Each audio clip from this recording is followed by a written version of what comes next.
Hello, it's me, the man. Oh, my contact. I just stuck it in. Feels like it's about to jump out of my eye. Ah, don't look at a certain angle. Let me turn this down. How are you all today? Hope you're well. Hope you're well. Hey, Cat Moose, how's it going? Welcome, welcome. Looking fetching as always. Hope you're well today. How are you?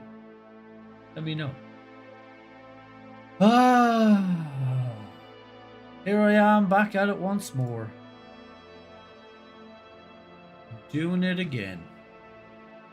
Today I'm gonna try and learn a bit more about GeoGuessr because my competition definitely is no joke at this stage, boss. Jesus. Tell you what, they know what they're doing. Oh, this is so trippy. When I look at the camera in the eye, I can see the bottom half of my contact lens in the left eye, which is in. And just see the shine on the curvature of it. Kind of distracting. Just woke up from a nap, had a pretty bad weekend. Oh, I was wondering why you were so quiet. Oh, that sucks. I'm sorry to hear that. Well, hugs. I hope you do better in the next few days. I won't ask you too many personal questions here online, but I'll hit you up later. What was I doing?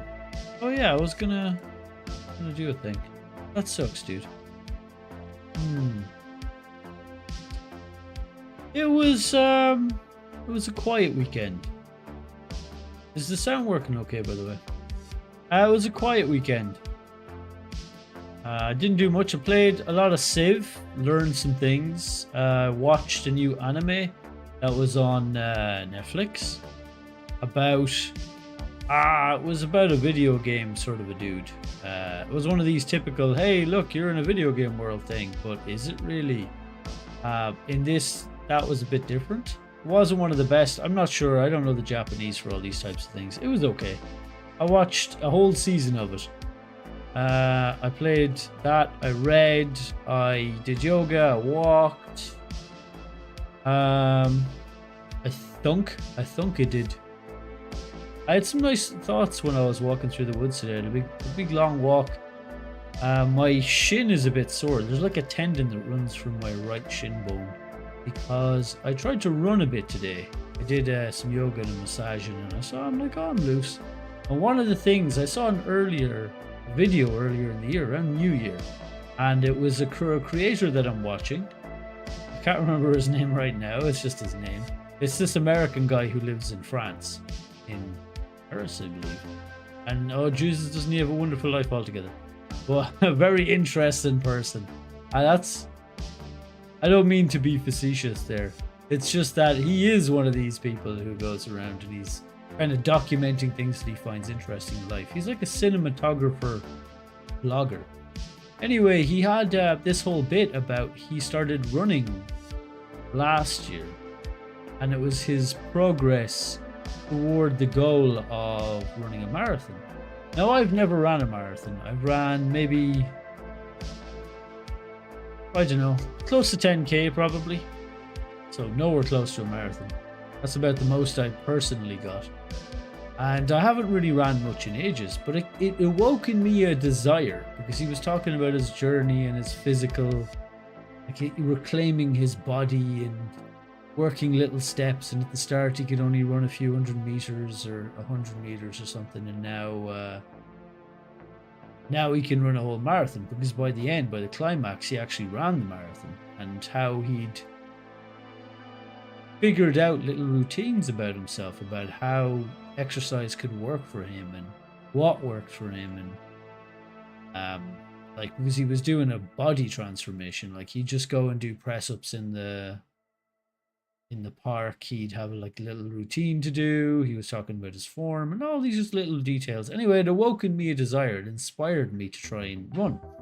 So earlier this year I was trying to do that, but I quickly found, after a few 100 meters, chained, because how you build it up, or how I used to build it up, is I'd like run for a lamppost, walk for a lamppost, run for a lamppost, walk for a lamppost, or even start out like walk for 2, run for 1, whatever place I was at.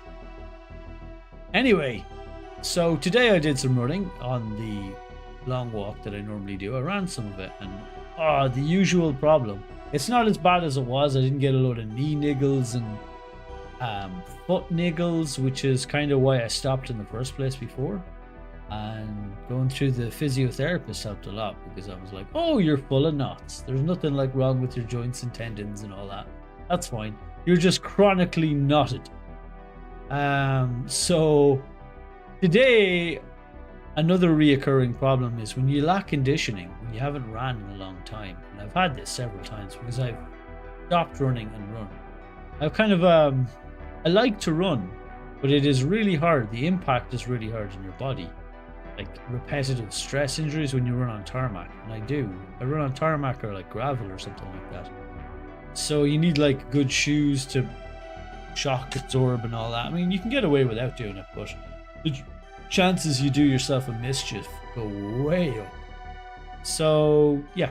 Anyway, that tendon that runs beside your shin was aggravated today. I can feel how stressed it is. So that's my journey of today. Amongst other things. What else did I do today? Well, I did a bunch of things, but on the walk I had some interesting thoughts. And a bird startled me about halfway through my forest walk. Not startled me, but it was like a particular call. And I stopped and I said, "Oh yeah, say it again." Because I was in a sort of a contemplative mood. I was kind of mooching along. And just as I did, I noticed a path I've never seen before. Because I stopped and like turned off the side of the path and looked toward the forest, toward the sound of the bird. And I noticed a whole new kind of wide path, like a trail through the forest that I never noticed. It wasn't like a structured path. It was more like, you know, human worn down or animal worn down over time. But it was like much wider than before. I'm like, where the hell did that come from? I never remember. I walked by this hundreds of times and never noticed this path. So I followed the path. And it was just a cool, direct way to the river. That was pretty well worn. That I'd never seen before, so I followed that. And thinking my thoughts. Thinking a lot about motivation. Or rather, I was thinking about during yoga, or before I went, I did a load of yoga, I stretched it out. So I felt good enough to run after that. And I was thinking while I was doing yoga, because I like to try not to focus my brain on anything in particular. Just let it sort of do what it will. Focus on my body more. So I guess I am focused, but I'm like more grounded, more focused on what my body's doing. Or whatever, thoughts come and go as I do this. And I was thinking of the lessons that I've learned from yoga. And in particular, I was thinking of a few trainers that were saying,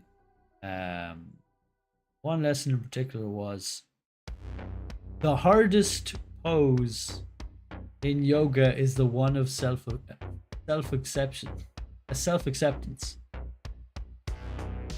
And I was thinking about that today. I kind of forgotten about it. That was a bit of a motto earlier in the year.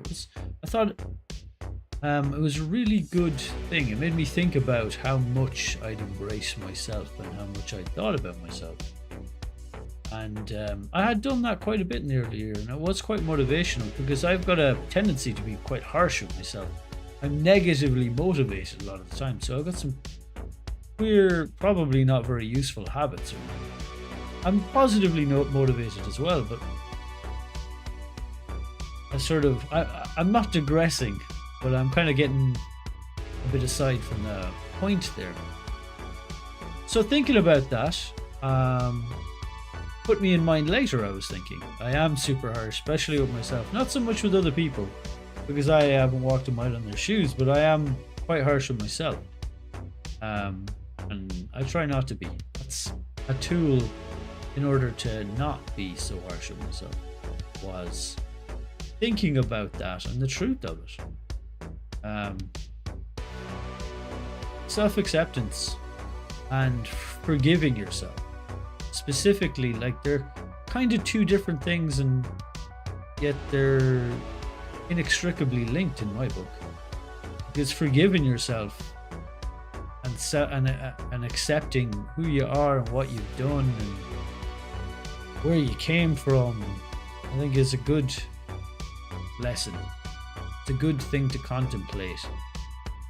To just sort of relax your cax on yourself, you know? Just like, stop taking it so seriously. Stop, I'm not really a serious person, but I am, you know, I have these habits, so thinking about that. Then I was thinking about a thing that I learned early the year before last. I heard this guru speak about all sorts of things. Now, he didn't say much of, it was an interesting discussion. He was an Indian guru, and he was talking about how in the West we don't, oh man, I am ad-libbing in a big way here because this was like 2 years ago. And we're not really given tools. We don't use mental tools, and that was the thing that he was trying to teach at his academy, his retreat. That we lack mental tools to parse or deal with our life.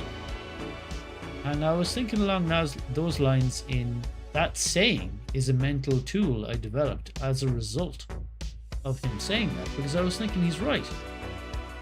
Their education is key in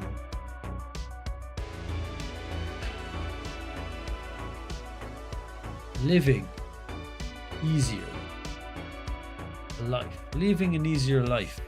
Education is key in that. Like, if you don't know what table manners are, or how to eat with a knife and fork, you don't know until you learn it. If you want to prepare food, you couldn't even cook for yourself to make the food safe unless you learn the temperatures at which to cook, without destroying what you're cooking or poisoning yourself because you've undercooked it, depending on what you're cooking. It's the same for knife skills. If you can't chop things properly, that is a huge issue when you're cooking, because then you don't know. There's so many things just in cooking alone. I was just thinking, as a base example of all this, just educational tools, these just pieces of information learned. And like, obviously it goes on to communication, it goes on to language, it goes on to every element of what it means to be a human being, basically. Some of the things we do are instinctual, but to cope in today's society, we learn so much. So all of these educational tools that we pick up along the way, these are physical tools. They're mental too, but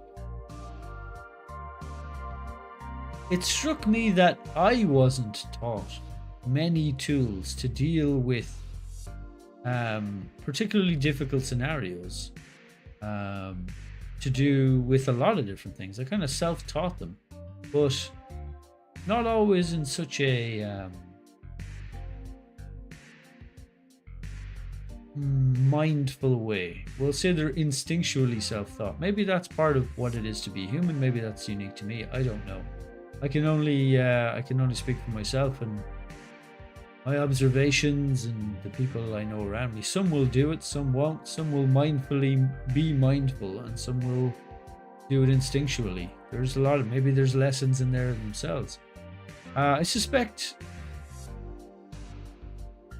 as always, it's an unsatisfactory answer, a little bit of nature, a little bit of nurture, but I think there was a case of a girl who was horrifically brought up in horrific circumstances, where she was like, forget her name now, but she was never taught to walk or anything. She was just basically raised in the wild by herself. She never learned to walk upright and all this. And they were saying in developmental years. Now, I don't know if this is a product of whoever's caring for his limitations, but they said basically there was just something she couldn't learn by the time they found her as a young adult. She just couldn't get it. I thought that was an interesting example of an outlier of the human species. Maybe she had some instinctual tools, so she definitely survived. So anyway, I'm definitely digressing in a big way there. So I was thinking about all this thing as I was walking around. I was thinking, what mental tools could I use? I was also thinking about this in light of a video I saw earlier called from Channel 5, which is an American sort of free press media YouTube channel that goes to rallies and events in America. And they used to be called All Gas No Brakes, but they changed their name. I don't know, changed their channel. And they cover a lot of stuff. Fucking cringe. Hey, Greg. Welcome. How are you today? So I was watching that earlier, and they were covering the England protests / riots, that situation. Now, I kind of avoided that. I've heard about it, but I wasn't looking at any news about it. And they went to some demonstrations. We're talking to both sides of it.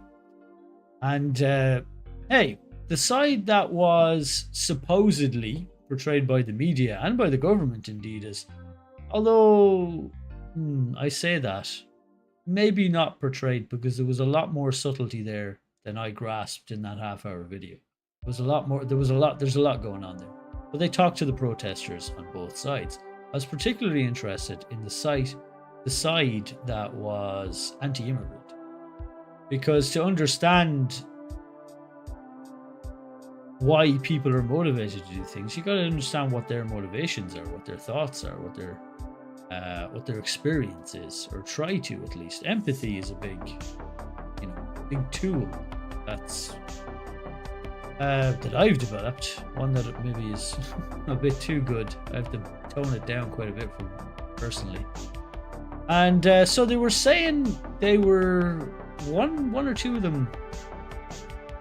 Like, a lot of them seemed pretty angry, but they were talking quite vocally and quite honestly about their feelings about it. Not necessarily their thoughts, but how they felt about it. Some were talking about their thoughts. And not to bury the lead too much, there was some very angry people saying very angry things. But there was a hint of truth to it. Strained resources and all that, and immigrants coming in, and there's not enough for us, and England is for England, and the usual talking points. And I'm like, okay, where are they getting this from? But and other people were saying that they don't like being called far right. They were being portrayed as far right people, and that they weren't far right, and they had nothing to do with the far right. They just didn't agree with their immigration policy. And I thought that really struck, because that was one of the main themes about what they were saying. They didn't want to be seen as far right. They said, hey, their family members were non-white culturally. Basically, they had family members there. And I know that's an old adage, like, oh, I can't be racist. My sister-in-law is black, or whatever, or Asian, or whatever. And that's basically what they're saying. That doesn't necessarily not make you prejudice. But to say you're a racist in my book is a different thing entirely.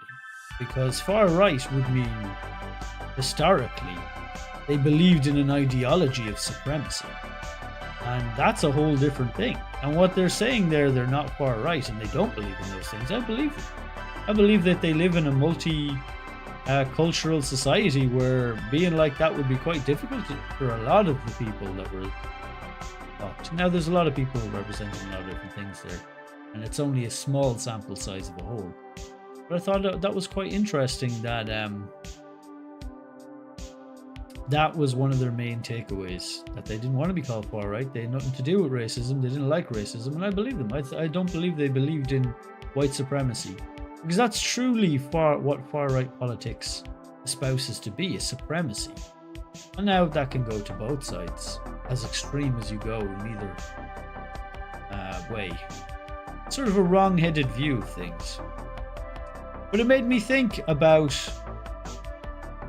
a lot of them said, well, look, I'm ignorant about all of the circumstances, but the situation we're in can be laid at immigrants' doorsteps. And we're here to protest the death of some children. And the whole thing started because some children died. Actually, the whole thing started way before that. This is just the latest tinderbox to aggravate a much longer systemic problem. And basically, what I learned was that this systemic problem was mostly their problem, right? Their lack of education, their lack of resources was plain. Because when it went to the other side of the wall, they had a very different sort of attitude. It was more of a sort of a center-left, I would say, for Europe idea, and they were all like tolerance, and some of them were intolerant and saying, oh, the other people on the other side of town protesting, because it was two different sides. One was protesting, the other being there. I thought was a bit weird. But I guess there's a lot of different reasons and a lot of different people. It's not so black and white. They seemed like a bit more educated, a bit more middle class. Their talking points weren't so emotive. They were more ideological than the other side, if you know what I mean. The side that's worried about children and safety of their descendants and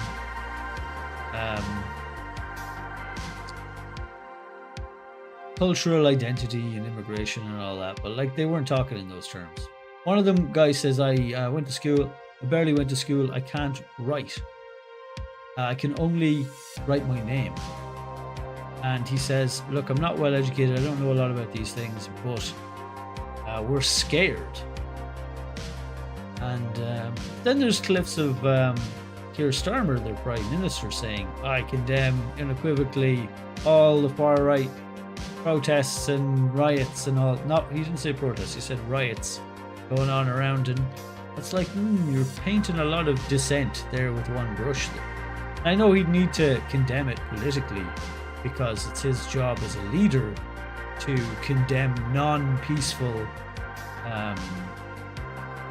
parts of their democratic or republican process. Democratic in there. So I realize why he would frame it that way, but it seems that he could have done a lot better there, because there's a lot of people sentiments that was like, oh, well, we're not far right, and I believe them. I don't think they are. I think the language that we're using, or media is using, or governments using, and media, whatever talking heads are using, is inflammatory and basically betrays a lack of the subtleties that is seen on the sides, or the opposition side. They're both lacking in nuance there. Can't tar everybody with the same brush. Anyway, I was thinking the difference between the sides when they speak was one had more education than the other. One didn't have tools to deal with what they did. They just literally didn't know what the policy was or how they got there. That's not what they were saying. And on the other side, there was ideologies about just basically socialist ideology. But just same talking points. I don't necessarily disagree with them. Anyway, so it put me in mind of the tools people use. And I was thinking, if only there was a motivational ideology, if only we could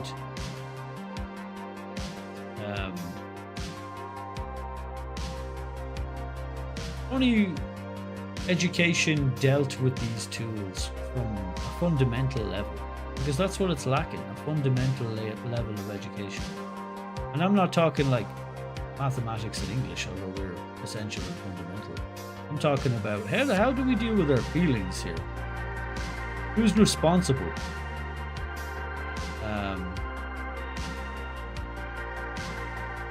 For policy or our own behaviors. There's so many responsibilities. Like, where do we draw our lines? These are metaphysics. But I was thinking about that.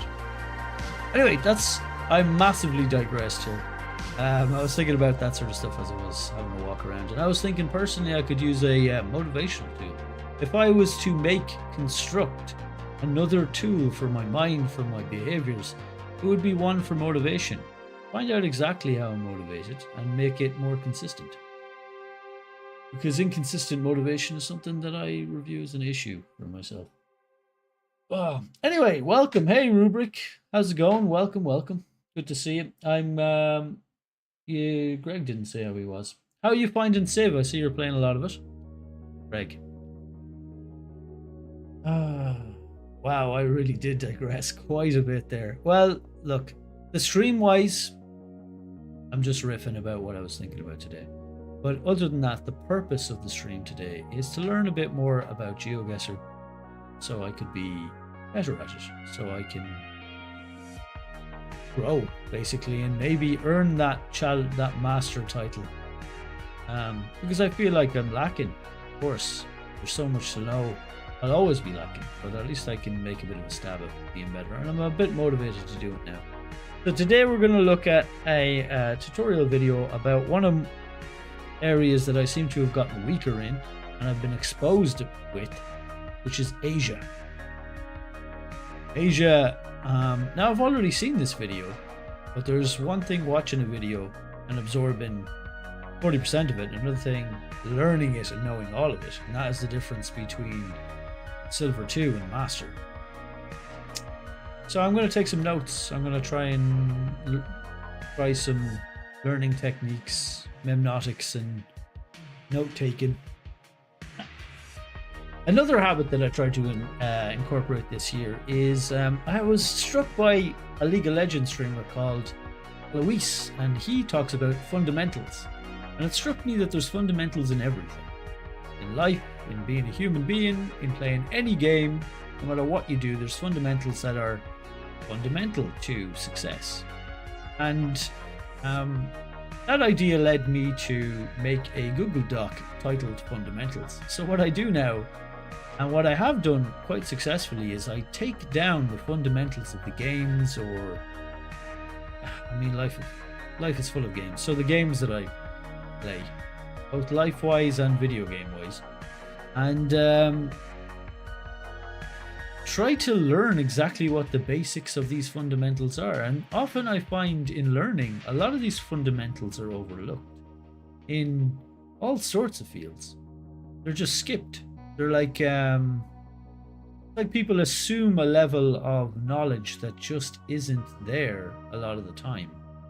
And they jump to the sort of, we'll say, moderately advanced. But they don't start with the fundamentals. You can't build a house on shaky foundations. So that's what we're going to do today, including developing a set of fundamentals, because I noticed that there's a gap in this game.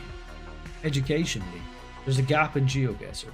And that gap is there's no fundamentals. There's no Alois for Geoguessr. And indeed, before I played League of Legends for 15 years or whatever, and nobody was talking about the fundamentals of how that game works until I saw Alois talk about it. Now I understand how that game works.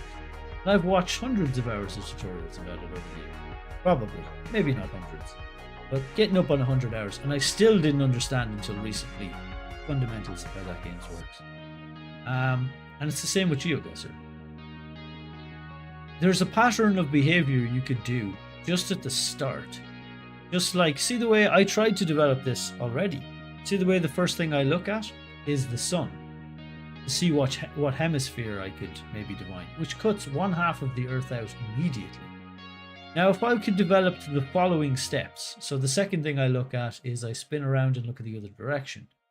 But if there was steps where I could do, for instance, the sun, the camera quality, the car, then we'll say the vegetation, like the flora, then the road, then the infrastructure. If I had a series I could speed up by practice, because I would be actively observing these things, so I would be learning them through observation more actively. I'd be able to determine where I am far more easily if I have a method for this, and that seems like a fundamental to me. So we're going to try and develop some fundamentals ourselves. I haven't seen anything talk about this before. Hey, Lucy. And hey, Becky. Although I suspect Lucy can't see me because it's the ads just came on. I'll have a bit of some coffee and wait for it. So, oh, you can. Well, welcome. One of the what I've taken as a life fundamental or a learning fundamental, because there's fundamental. Think about this. This is levels all the way down. This is levels. And what I mean by levels all the way down, you can apply fundamentals to all behaviors. So, in this regard, I found note taking. This is what I heard, that note taking, and this is a basic of education, but one that I totally missed because I hate note taking in school. That I've found it quite useful now. Note taking is really good for remembering things. Whatever, because it engages several parts of your brain. Multiple neurons fire all over your brain when you're taking notes. And so with that in memnotics, which is the practice of trying to make a rhyme or a word associated with the subject. as in the subject of what you want to learn. So I'm going to try both of those things, 2 things today.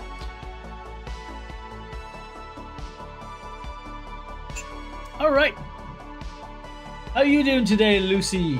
Good to see you. Hope you're doing well. All right.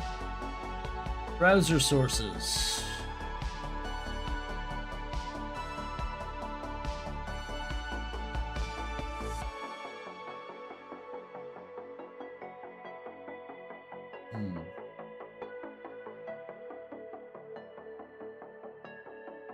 Why does it do this? It's blanked out the one I want. Studio.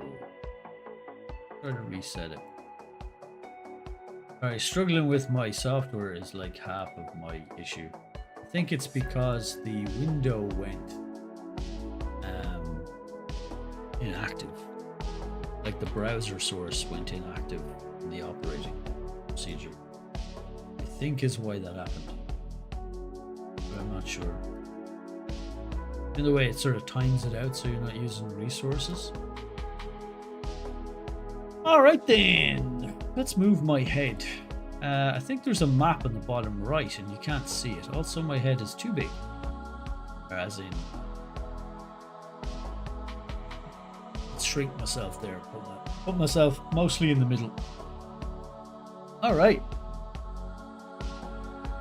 Let us begin to learn some geoguessing stuff. I know this may not be everybody's cup of tea, but that's fine. We're here for each other. That is to say, I'm here for my own entertainment as much as yours. So hang out if you like, and we'll try to learn stuff together. Here we go. By the way, this is Geopeter. Full credit to this dude. Go and subscribe to him. He releases really good educational videos to do with GeoGuessr, and I've watched a bunch of his videos. So subscribe. Have a follow if you want to learn more about GeoGuessr of the world. So let's start off with Israel, guys. In Israel, he doesn't mess around. He just jumps into the video, which I respect. In Israel, here are a bunch of clues. In Israel, quite low, isn't it? I'm just going to turn it up a little bit. I thought I had seen switched. That's so weird. Thank you very much. I appreciate that. You're achy and tired. Oh no. Sorry to hear that. That sucks. I hope you feel better later. Thanks a million, Cat Moose, for the tip. Easy to forget. There's some fundamentals of streaming that I got to take down at some stage. Hopefully I can practice them. There is. That's not even a joke. I could. Israel, you will see this Hebrew script a lot. Also, this stop sign is... So that stop sign I totally forgot about. The Hebrew and then English. And see, this is how I knew. Hebrew is at the top on this. Where's my mouse? Hebrew... and my cursor's here. This is Hebrew text. I didn't understand that before this video. I didn't know what the hell this thing was. I thought it was just stylized Arabic, but it wasn't. This is Hebrew, this is Arabic, this is English. This is one of the few places in the world it'll have all three. So that sign there would tell you you're in Israel immediately. Other than this, that sign would. Is unique to Israel with a hand on the octagon. That's a good clue. In Israel, you will get these yellow... I've been caught by these yellow plates before. I should try and actually do the note taking, shouldn't I? All right. I've been caught by this before, so let me... This yellow plate. I've gone Holland on Israel, despite the look of the place, because of these yellow plates.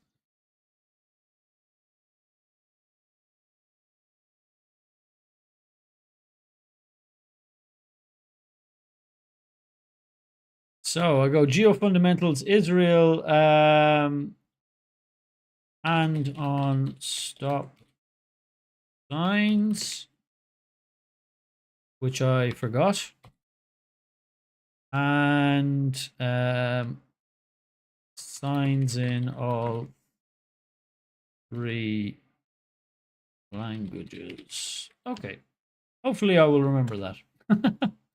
Just straight off the gate, there are 3 that I will try to remember now. plates. What memnotically could I do? Israel's got a hand. The white hand of peace. You know, it's all that area is full of Christian and many, many different cultures, both Christian, Hebrew, and Islam's things. But there's some sort of symbolism in the peace treaty of that hand, I bet. So that's an easy way to remember that. There are yellow license plates in Israel with the blue strip on the left side. It's got a blue strip, which is really misleading because, as far as I'm aware, Israel has nothing to do with the EU, but it still has that blue strip. So they might look similar to the plates of the Netherlands, for example. Yeah. But usually you will be able to tell the Netherlands and Israel apart, like there I've are been palm caught by trees this here and stuff like that. because I Also was in not Israel, very looking. good to notice is this long Focused way too much on the car meta and not on the surroundings. antenna that the Google car has, which sets it apart from other countries like Jordan and UAE. So there's another one. Long antennae. Forgot about that. Long antennae.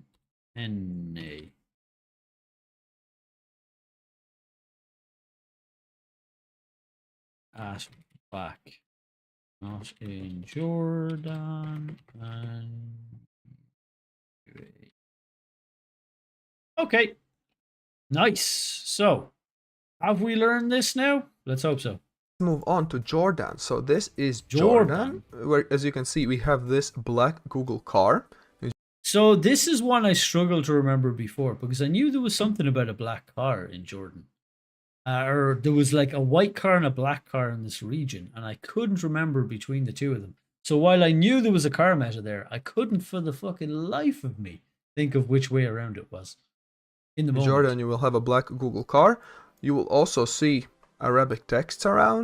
See, huge difference there. There's only Arabic in Jordan. And also you will have these yellow sidelines with white line in the middle. So that's probably a bigger clue. If we go back to Israel, it's white lines. You see here? It's white line in the middle, but fat white line. And then we've got this weird barrier. On this side, there's no yellow line either. Plates with the red.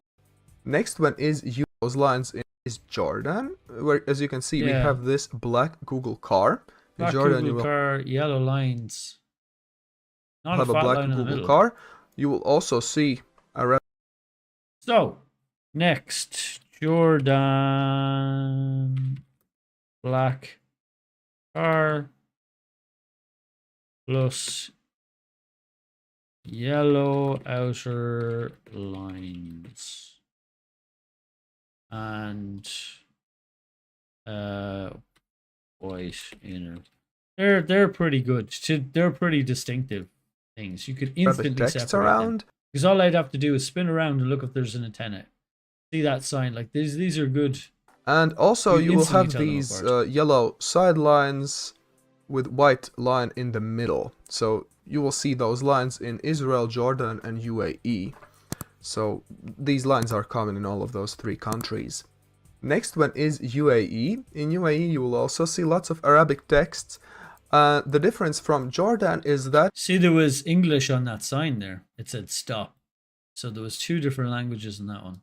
The Google car will be either white or will not be visible at all. Well, in Jordan, as you remember, we had a black Google car. And also in general, UAE will look richer, like cleaner and more well kept than Jordan, as you can see. So that's another clue. Let's visit. Okay, big they're pretty big. All Arabic signs.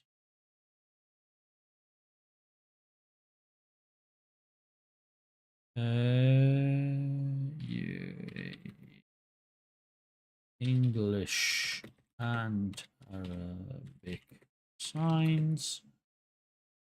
White car or no car. Richer. Right, UAE English and Arabic signs, white car, no car, and richer looking in general. I think that's a pretty hot tip The black car specifically. I knew about the richer one. I'm not sure adding that to notes really helps. Kyrgyzstan next. I feel like Kyrgyzstan is one of the easiest. This one was one of the biggest ones for me to learn because Kyrgyzstan is in the middle of fucking nowhere in regards to everything else but Russia. So you'll lose huge points if you don't get this. And now looking at this, I'm remembering that this red strip in the license plate plus these two things are part of it. Also, it looks vaguely Baltic. Countries to tell apart. In Kyrgyzstan, we have these license plates with the red strip on the left side.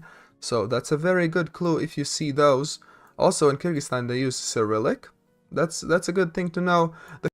So Kyrg has red strips. How do we remember this memnotically? This one's a really hot tip.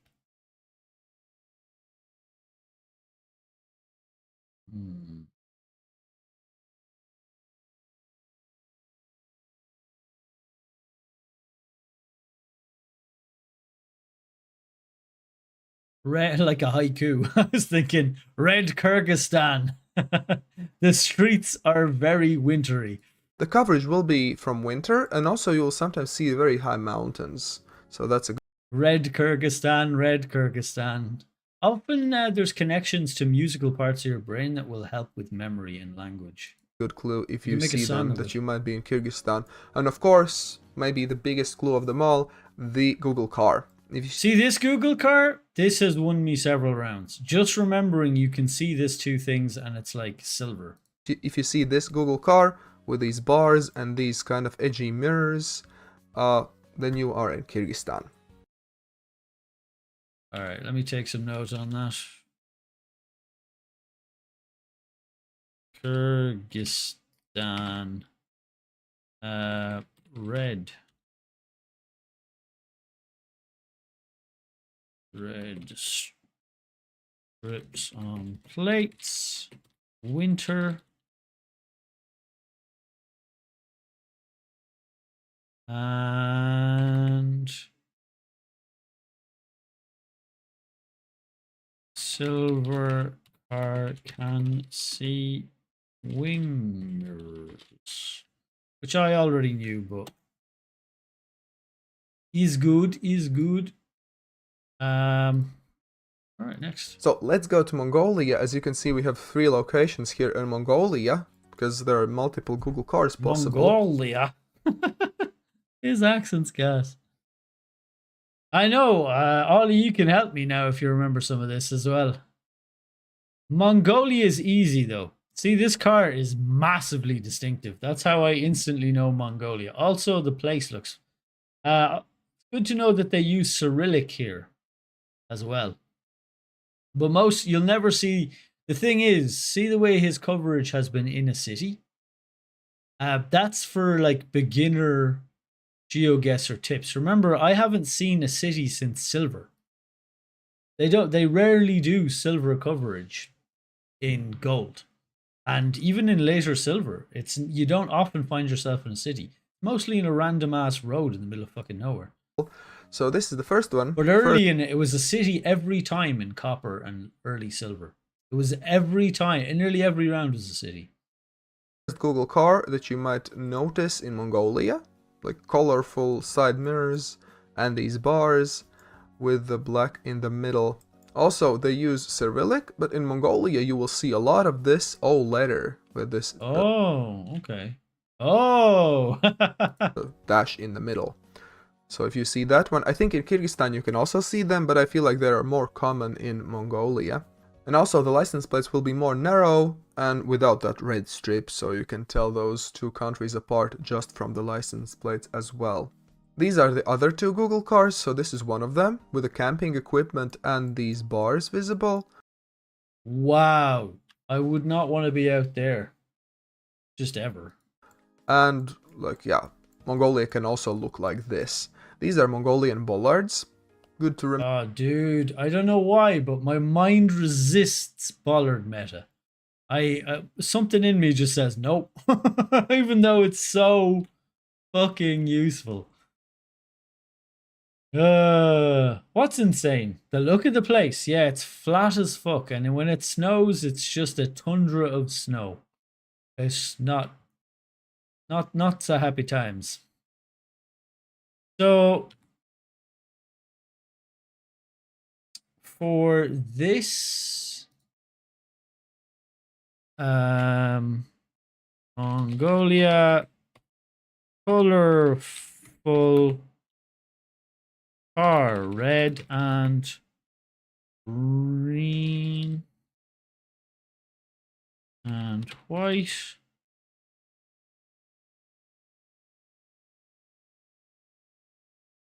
Line in the middle Cyrillic. Oh.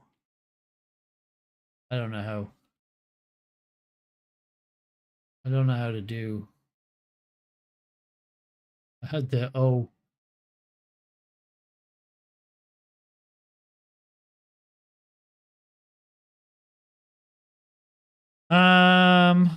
What else? Oh, bollard. Bollard is short, white. Oh god, I'm never gonna remember this. No, I'll try. I shouldn't say that to myself. With red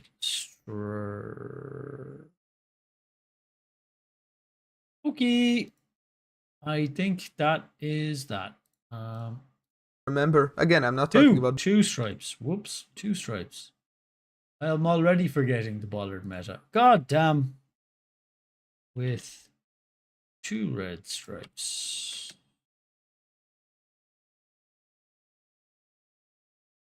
Strong together. Yeah, I know. If I learn this, though, if I learn these fundamental tips for Asia, when I hit Asia, especially in the ones that I struggle with, Mongolia, not so much. The cars are really bollards distinctive. in this video. That right, and the bollards might be useful, but like Sri Lanka, Cambodia, Thailand, and Malaysia, I struggle a lot with.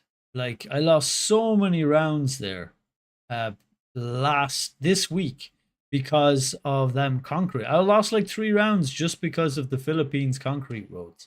Much. Being if you want to check out Colombia my bollard well. video, Never I will seen leave them in it Colombia up before. in the Came up 3 times and lost me 3 rounds. More about what the fuck? Useful bollards. And also we have this Google card. Kyrgyzstan also came. See this one? It's got a snorkel on it, which would maybe you think of Kenya because Kenya has a snorkel. The idea about this snorkel, as far as I know, is that they seal the engine. So when it floods, this will give air to the engine. Otherwise, there won't be combustion possible. Because when they drive through massive puddles, they'll get a flooded out engine. So I think what happened is they seal the engine and the snorkel's to give it air, but I'm not 100%. Could be to give the people air or both. Not sure. Equipment, but you can see this. But it reminds me of like, you know, you'll never see this in Europe because it doesn't really get wet enough, you know, in most of Europe. But where there's more or less dependable roads, you'll see it for sure. And yeah, Mongolia can also... Look at this landscape. This is the most distinctive feature. There's fucking nowhere. I think of Genghis Khan when I see this. These plains like dominated by... Generally, you will not see much of Pakistan and... by them. So, I mean... Of the meta there that I don't know, I've taken notes on it. The rest of it I already know. Like, the landscape is so distinctive, and so are the cars in Mongolia. It's an easier sort of a pick. India, if you play only Battle Royale, then you will not see Pakistan. But also, this is several years old. This is like maybe 3 or 4 years old, this video. So some of the Google coverage may have been updated since then. Not at all, but a good way to tell Pakistan apart from India is by looking at people's pants. I have never once, ever gotten Pakistan. Not a once. So this tip is of limited use. Never seen it in multiplayer that I play, the ranked mode. Never seen it, not once have I seen Pakistan. I know it sounds so I'm not even going to take notes notes on Pakistan. Like 90% I remember of the time pants thing. Works. It's pretty distinctive. If you cannot decide whether you are in Pakistan or India, have a look at the pants. So in Pakistan, I don't think they have coverage in the multiplayer of Pakistan. More people will be wearing these baggy pants. As you can see, quite a few people are wearing these pants here. And I will show you guys India location right now. I watched, there's a really good series called Small Brained American, I think it's called, and he goes and travels the world. He's traveling from Ireland to Japan, and he goes through Pakistan. Pants meta, exactly. And one of the things I remember about this, because when I learned it, I was watching those things, is that Pakistan are extremely sociable and friendly people to men. Like he was just walking around down the street. People saw that he had like a GoPro, and he literally couldn't pay for anything. They were extremely hospitable. I did not expect that, Pakistan, but it makes sense. Culturally, guests are treated very well, as far as I know. But he only walked in like Kabul, I think it was, or Lahore. It was a Lahore. Now, let's see how many people still, are. You wouldn't get that in Ireland that often. Like you mix, you'll find people like that for sure. But strangers just walking down the street, probably not. Are wearing baggy pants there. As you can see, way less people. More people are wearing like normal they wouldn't pants. invite you into their house for a well, cup I don't of tea. know, not normal, but not baggy pants. So, sounds ridiculous, but like 90% of the time it works. You can also distinguish India and Pakistan by the scripts they use, if you can see the language. In Pakistan, you will see Urdu, which looks like this, as you can see on the map. In India, you can see variety of scripts. You can see there's a line on the top of the Indian script. That's very distinctive script. You'd know you're in Pakistan instantly because of this script. Actually, I guess it could be... Yeah, it's very... I guess not. I think about it. It does look like regular Arabic to me. But the line on top... You can see this one. You can see English, of course. Or you can see, for example, this one. This is only in southern India and Sri Lanka. It looks like fruit. This is how I heard it described. In southern India, if the text looks like fruit with no line, see there's a line there but no line here as well. Then you're I'm sorry, I don't know their exact names, but maybe you can see them here on the map as an example. Let's move on to Sri Lanka now, guys. In Sri Lanka, you will have a broader... Let it infest your soul with joy. Ben, welcome to the stream, and I can't no welcome you to the community. You're an old hat at this stage. You're one of the stalwart hands. Thank you very much for the sub. I really appreciate that, Ben. And it's good to see you again. Not seen you as much recently. I hope you're having a great summer. And things are going well. We're just learning some... we're trying to brush up on our GeoGuessr skills together by watching Geopeter teach us about Asia, which is a bit of a weak point for me. Coverage than in India. How are you doing? In India, mostly just universities are covered, or like... Yeah, see, India, mostly only universities covered. Now, I have seen that, where it literally has the sign or the bus for the campus in the coverage. I've seen this, but... the coverage has increased a lot since he made this video, because I've seen it all over India since. I think this video is a few years old, and there's coverage all over now. But usually it's near cities for sure. By it's not usually dead ass in the middle of the country. Sri Lanka, like general roads will be covered. Also in Sri Lanka, you will see this Google car most of the time. Sometimes you cannot see it, but if you see it, like this blur. The kind of red, white, and blue, as you can see. Red, white, and blue blur. That is essential. That's immediately how they know it's Sri Lanka. There's a bit of yellow there too, is there? Red, white, and blue. It's blue, white, and red as you look back on it. French flag on back. Sri Lanka. Oh my God, that's huge.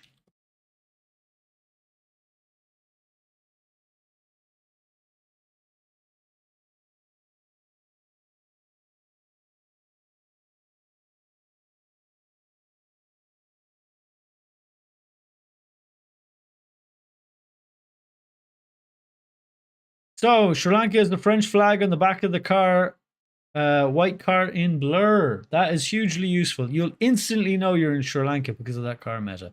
Unless they have a lot more coverage since then. But still, you'll know, right? I'll look back. If this isn't in India at all, I'll always be able to tell the difference. If you see this blur, there's a high chance you are in Sri Lanka. High chance? What do you mean high chance? Are we talking 70%? Are we talking 90%? Come on, Peter. What the fuck? In Sri Lanka, they're driving on the left side. Oh, Sri Lanka, they drive on the left. They drive on left. Exclamation marks. French lefters. That's what they are. Memnotic wise. French lefters of Sri Lanka. Yellow license plate. That's a good clue. And also these poles. These poles are a very good clue. If you see them, you might be in Sri Lanka. Okay, so the poles are a really good clue as well. They're like trident poles with bobs on the top. So, trident poles with, I forget what they're called. With bobs on top. All right, well, we'll try to remember the trident poles of Sri Lanka. Between the driving on the left, which I forgot about. I've seen this video before. I forgot about all of this. Sri Lanka. They drive on the left. They have a French flag in the car. That's huge. Like, if I can remember that, I'll always get it. All right. Lanka. And also good to know the script. Looking like this. Lots of curves. So looks like fruit. Look at that. That could be an orange. There are a lot of circles, right? I've heard it described as looks like fruit, and I thought that was great for remembering things. Also, this is 2016 coverage. But it does, right? Oranges and apples and bits and bobs. Similar to the script that they use in southern India. So yeah, that's good to know as well. Next one is Bangladesh. In Bangladesh, you will generally see two different Google cars. This is one of them. Okay, huge. Now, I've definitely seen this car and instantly thought, this is a Meta car, but I don't remember where it's from. So if you see these colorful side mirrors with these bars and driving on the left. What kind of fruit are you eating? But you know what I mean? It's like an apple or an orange shape. It's very circular. The whole letter is like an @ sign. You know what I mean? And there's loads of script that's like an @ sign. I heard it described as, it's one of these tricky things that will stick in your head because you're thinking, does that look like fruit to you? And I've asked the stream many times, does that look like fruit to you? And you're all like, what are you talking about? Daniel, that's writing. It's not fruit. It doesn't look tasty. But that's what I mean. It's swirly and round and juicy like the fruits of your garden. Anyway, I digress a little bit. I'm going to be an I digressor. That always sticks out to me. People started saying I digress a lot, like maybe 6 years ago. Before that, I rarely ever heard it, and now I heard it everywhere. I don't know why, on YouTube specifically. It became, maybe it's the type of content I started looking into. Maybe it's a me bias. Me bias, bad. Anyway, so very distinctive car, green and red. Side, that's a good indication you are in Bangladesh. And also you will oftentimes see this script. And this is the second car that you might see in Bangladesh. This white car, basically. Just a white car. Also, again, with this script. With this. See the line on the top? This script isn't a helpful tip. Because in northern India and central India also has script with a line on the top that looks like that. Extremely hard to distinguish the difference between them for me, an unpracticed, untrained eye. But actually there's dashes on top here. Now I wonder if I was to go to the Indian map, would I see dashes on top? I wonder, is that the difference? Oh, whoa. Excuse me. There we get a massive sneeze coming out of the blue there. Oh man. Blew through my head like God damn John Wayne to the engines. Wonder why that came into mind. Whew. Anyway, let's forget I said that. And what are you, 70? Who's John Wayne? Right, let me take a note on Bangladesh before I forget. Bangarang. Bangladesh has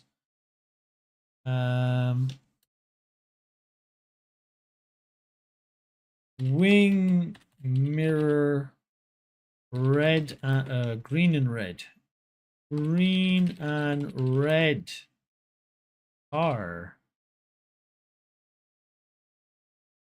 And white back of car.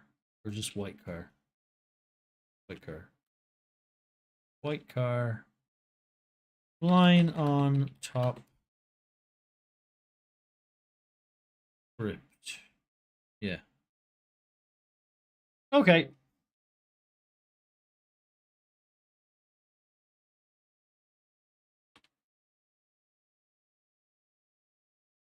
I won't switch back and forth between my notes in this because like horizontal you don't want to see that. line My horrible going typing all the way through the symbols. Bhutan is one of the You see that in northern India as well, so this is sort of a bad tip in a way.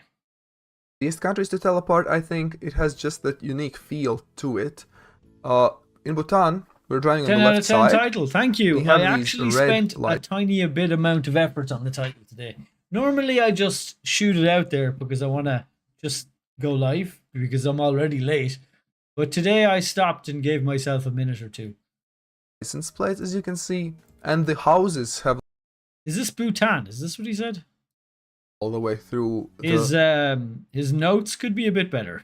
Let's put it. Symbols. Bhutan is one of the easiest countries to tell apart. I think it has just that unique feel. Yeah, see this house in Bhutan. Remember that thing that I brought up on stream that has like the pictures of different countries? This is an insanely unique architecture. Literally only seen in Bhutan. These big apartment blocks, utilitarian squares with this pagoda utilitarian roof without the faldidals. Because if you look at like Japan or Thailand, this is like a slated roof and it's got like a little curvy bit at the end. But here, look, none of them roofs are really like that. It's got this weird like double tiered flat ass utilitarian Asian roof with the big blocks. To it. Also, they have Irish plates. We're drawing on the left side.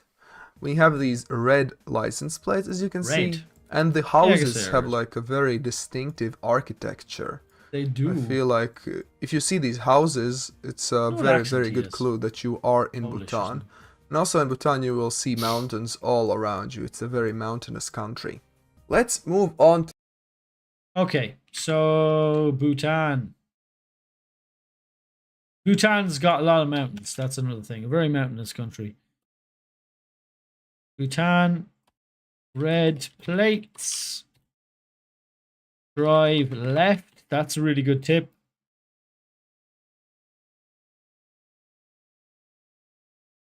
Mountain houses. Why do I say mountain houses? I'm trying to think like, because the houses kind of represent the mountains they're in. They're really tall. They're in these like condensed blocks. They do like a double, like if you think of the infrastructure and the thinking that goes behind Bhutan, it probably snows a lot in the year. So they condense their heat and their resources into these large buildings. And I bet you they're commercial on the bottom floor. So they're a multi-purpose sort of infrastructure. And you can tell a lot by infrastructure when you look. If you look, there's very few one-offs. There are like big apartment blocks everywhere. That's probably because it's more efficient. And I bet you the bottom of a lot of these apartment blocks in the towns are all commercial. They do that like in Europe, mainland Europe, they do that a lot. But in the islands where we are, they really only do it in cities.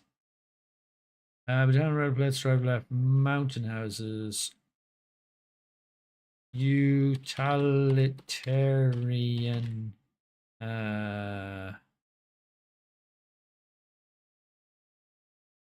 Asian roofs. Oh god, these notes. Oh Jesus Christ, what am I doing? Anyway, that's how I remember that. Like, if you Red see these license plates, houses, driving it's left. a very, These very good things, clue we'll get that you Bhutan. are in Bhutan. To be honest, I've seen Bhutan come up like twice in all of the time we've been doing multiplayers together, and we've done hundreds of games, right? And also I've in only ever Bhutan, you seen will see Bhutan like 2 mountains times all that I can around think you. of. It's a very mountainous country. Rarely ever get Let's Bhutan, move but it is on in to it. Unlike Pakistan, which I've never seen not once. Thailand. So, first of all, what sets Thailand apart is the language. In Thai, you will get these very, like, straight looking. See this? This tip wasn't useful because if you look at the map of Thailand and you look at the map of Cambodia, they have the fucking same script and they often have a line going through the top. Letters in Khmer, what they use in Cambodia, the letters will be more squiggly. So that's a good. This I haven't found to be true. So I'm not sure this is a real good tip, but it also says it in English, and that is a good tip. And that orange sign, I wonder is that common or not?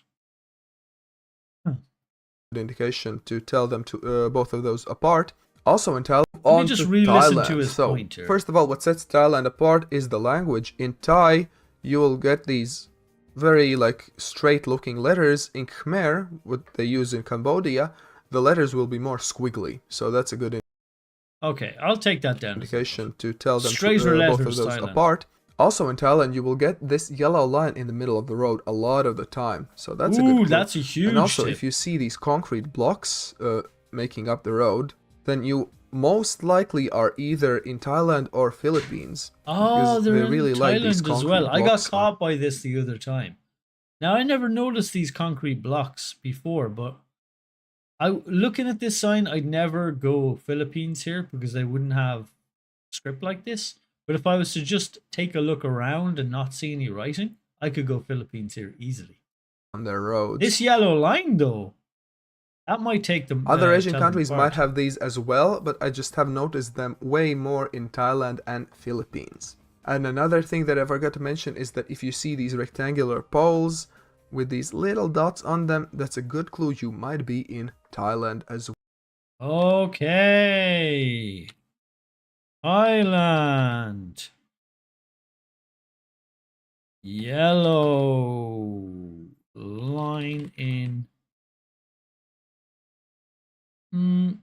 He says the center of the road, but it wasn't on the center. In the inner side of road.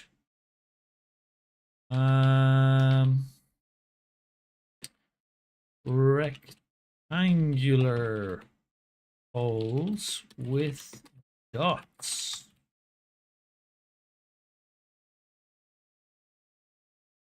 Straighter script than Cambodia.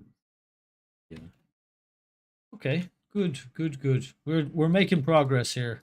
Some of these tips, if I can remember them, this is a typical Cambodian location, guys. So this is the car that you often. Ooh, that's a really distinctive car. Sometimes we'll see in Cambodia, not always, but many of the times. So we're driving on the right side here. That is squiggly. Did you see the script on the right there? Very squiggly script. Plates will be white. That's a good clue how to distinguish it apart from Laos, because in Laos the plates will be yellow. In Cambodia, in Laos the plates are yellow. Okay. You'll often see these stilts on the. You see, this has done well for me and done poorly as well because I've seen stilted houses in Cambodia and it isn't Cambodia. So they have these in other places. But I guess what he's trying to say is commonly they're here, which was a good tip, but is a bit dodgy at the same houses. Time. So if you see those stilts, a lot of them might be Cambodia, might be other countries as well. It's just more common in Cambodia. Also, the soil will be very red most of. Red soil in Cambodia. This I've learned to my detriment. This I'd forgotten about. He said that, but that's really good because there's only a few places with dirt this red. I'm sure you know them by now off by heart because I've said it so much. Of the time, again, not conclusive, but a good clue. What is conclusive is the language and the beers. So this is the Khmer language. As you can see, it is way more squiggly than the Thai, as I showed you guys before. And also this Angkor beer and obviously the Cambodia beer those beers can be found in Cambodia. But look, that's some straight script. Right underneath it, there's straight script. Not at all looking like squiggly. And this is Laos, guys. Okay, okay. Let's go back to Cambodia and take some notes. Cambodia has red soil. That is really important. The car had like a yellow back. Yellow striped back car. Squigglier script. Was there any other, what other tip was useful? Oh, tilt. I'm not sure that's a really good tip. I'll put it in houses. Yeah, would be fine. Loud. Yellow plates. Back to the video. This is Laos. This is the Lao language, I believe. So it looks like this. Kind of. How the fuck do I tell that from Cambodian? How do I tell that apart? Is there an easy way? Is it this? It's on top here, maybe? See, it's sort of straight text here. Similar to Khmer, so might be some difficulties to distinguish those two. Yes. But in Laos, you will have yellow plates most of the time. There's a white also plate driving there. on the right side, but Right, mostly right. with yellow plates on the cars and the motorcycles. So that's a good. I'm pretty sure I've gone Brazil on seeing yellow plates with this climate. I've gone, not Brazil, Colombia before, and it was fucking Laos. And they drive on the right in Colombia as well, but the road lines will be a bit different. Yellow plates, drive right. I could use more tips for Cambodia, because actually Cambodia, Thailand, Laos comes up a lot less, but Cambodia and Thailand come up commonly recently in Geo. Clue. Also in Laos, you might get this car, for example, as in the city of Savanakhet. Sorry for the pronunciation. Yeah, the car looks like this, with these side mirrors, with the Google car. Oh my god, that looks so much like Kyrgyzstan's fucking car. That looks so much like Kyrgyzstan's car. You don't get Laos too often, not at all in the Battle Royale, but you might get it in the Diverse World, for example. So yeah, if you see this car, it will not be the capital city, but it might be a smaller city like Savanakhet, or for example this one, Vang Vieng. You get also that car in this city, as you can see. I feel like Vietnam is one of the easiest countries to recognize in Asia. Vietnam's not on the list that we do. I've never seen Vietnam even once, so I'll watch it, but I'm not going to do it. The drive on the right can have did you see the road there? Concrete slab road. Like Philly. Car can look like Kyrgyzstan's. Alright, well, there's a big difference between Kyrgyzstan has winter coverage and Laos looks like fucking Laos. So there's a huge difference in the look of those two things for sure. But if you see some of these metas, or if I see some of these metas, because the language is just so unique. You have the Latin letters with these accents all over the place. So, ooh, that is really unique. Look at that. It looks like Czech. The language looks like Czech, but the letters are not at all how they'd spell them. It looks very much like Czech with the thing. So none Check. of the other Asian languages look similar to this. Also, Yeah. Vietnam is covered by Very motorbikes, distinct so language. most of the time you will see a helmet. Ah, So you see a helmet like this. It's also a good clue that you are in doesn't come up. Vietnam. But This, my friends, is Malaysia. So how do you tell Malaysia and Indonesia apart? Many people struggle with that. So in both Malaysia and Indonesia, they got white lines here. we're driving on the left side. However, Malaysian license plates will have 2 white sections. Oh, it's not 2 dots. It's 2 white sections.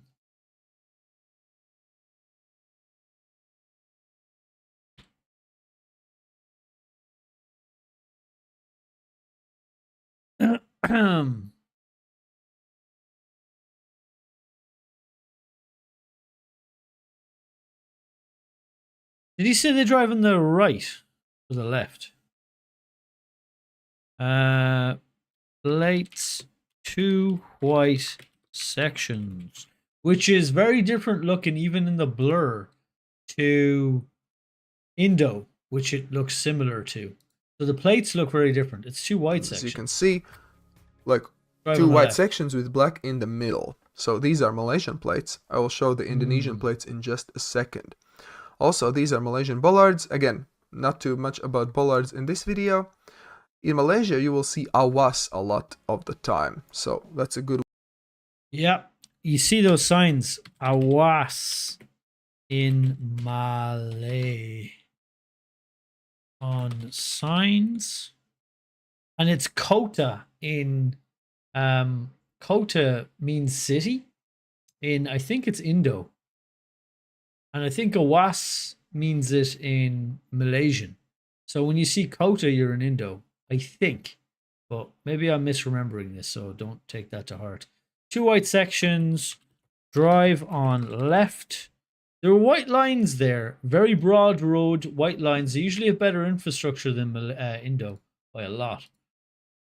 Word to remember: if you see awas, good clue that you are in The license Malaysia. plates are And also, really if you clue. see these black signs or stickers on the poles, it's a good clue that you might be in the mainland Malaysia. Yeah, because they've got island Malaysia as well, huge. They have Sarawak as part of Malaysia. Drive on left. Black sticker on concrete pole. Black sticker on concrete pole is pretty good too. That's a good tip. Yes, big, big, big. So this one is Indonesia. Let's have a look at the Indonesian plates. As you can see, They have 3 white places. I kept forgetting because I was going by black dots, not white bases, which, I mean, you know, it's the inverse, but 3 white sections this time. So 1, 2, and 3, with 2 of those black in the middle. So 3 white sections Indonesia, 2 white sections Malaysia. Most of the time. Of course, there are always some. I also heard that in Indo, they have license plates on because they're really popular having bikes in Indo. They have license plates on the fronts of some bikes on Indo, but in Malaysia, they have no license plates on the front of bikes. So if you see a license plate on the front of a bike, you're probably in Indo. Some exceptions. Is what I heard. But this is like a general rule. Also, good thing to notice is that in Indonesia, many of the motorbikes will have like a blurred out front license plate. And in general, that's where I learned it. You will see a lot of motorbikes in Indonesia. So that's another tip I learned is that their electricity management is whack as fuck. So if you see one pole with like 42 neighborhoods hooked into it, you're probably in Indo because they don't do that much in Malaysia. Good clue. And also in Indonesia, they love to put out their flags. So good to know. Is that an Indonesian flag? It looks like a Polish flag. How Indonesian. Do you know why they do that? Because it was an election during the coverage. You can see their election campaign. If in the northern part of the peninsula, it's all election coverage all the way down to Jakarta. So if I see that, usually I go like central north on that, like toward Malaysia, because they had a full-on election. Looks like. I'm terrible when it comes to flags too. I'm starting to get a little better though. I'm a trial and erroring it. Remember, 3 white parts, right? Isn't that what he said? 3 white parts? Shit. Of the motorbikes sections, Malaysia. Yeah, 3 white Most parts. of the motor. So that's another good clue. And also in Indonesia, they love to put. All right, so Indonesia.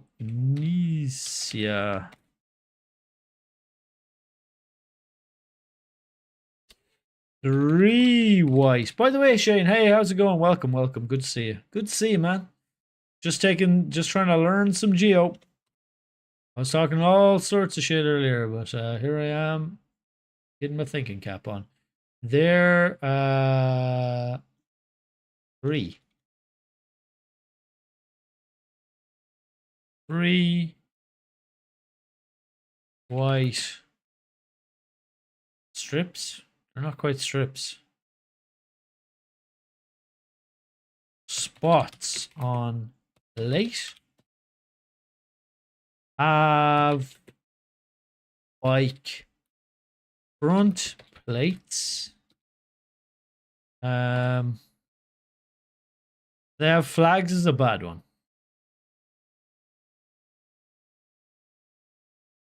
I can put in the Indo flag. I think it's just red and white. I think that was the Indo flag.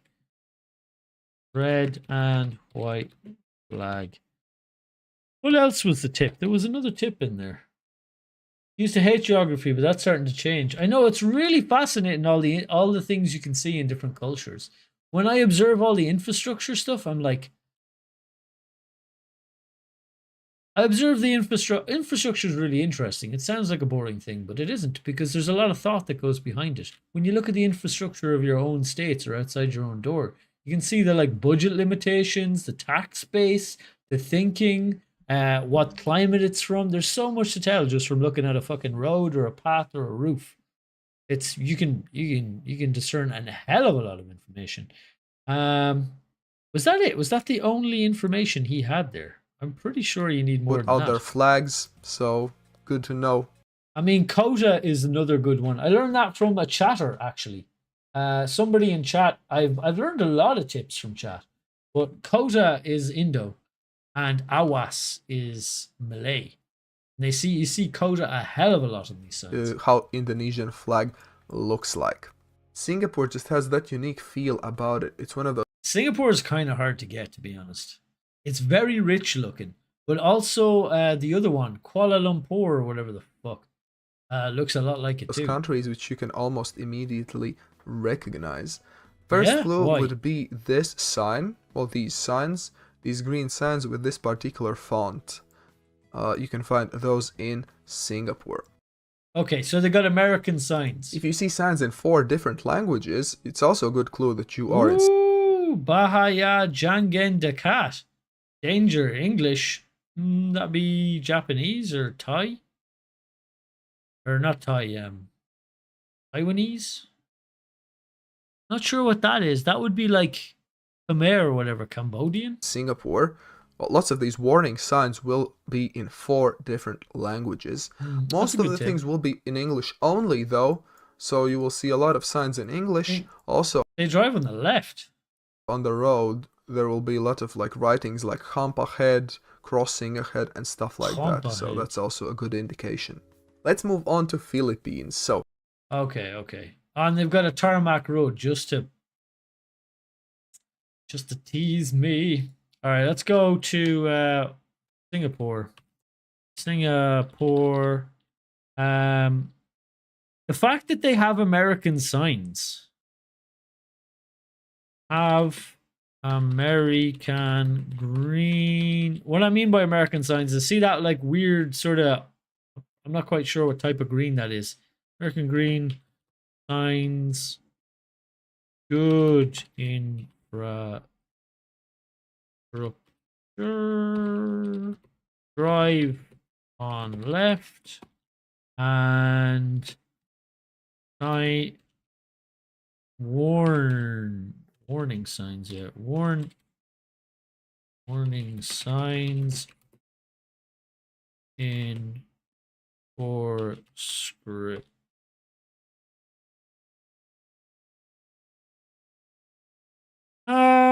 Anything else? Yeah, the American green signs is the only one there that I think will be that useful to me, to be honest, because it's very hard to tell apart other than that. Look at the license plates here. This is really unique looking license plates. This green top and bottom, that's a very distinct license plate. Is that throughout their entire country? This car is unique to Philippines. So if you see this car... What's going on with that car? It's like a red... like back light thing? That is Philippines. Chile can have a similar car, but there are some differences. In Philippines, this white border will be smaller. So that's a good clue to notice. Some of the license plates will have this green tint to them. So if you see this green tint, that's a good clue that you might be in Philippines. Not too many countries can have that green tint. Also, you will see a lot of English or some Filipino sometimes you can see as well. And also this jeepney is a good clue that you are in Philippines.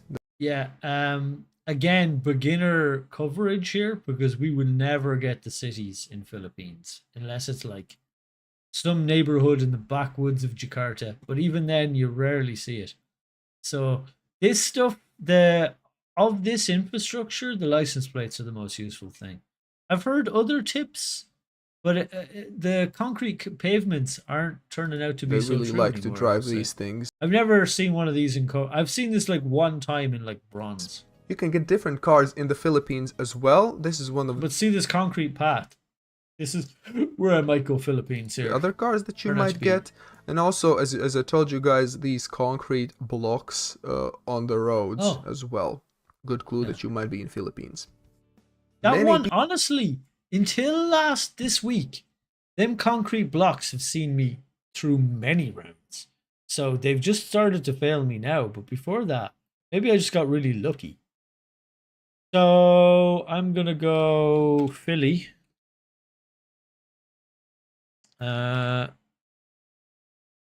Philippines.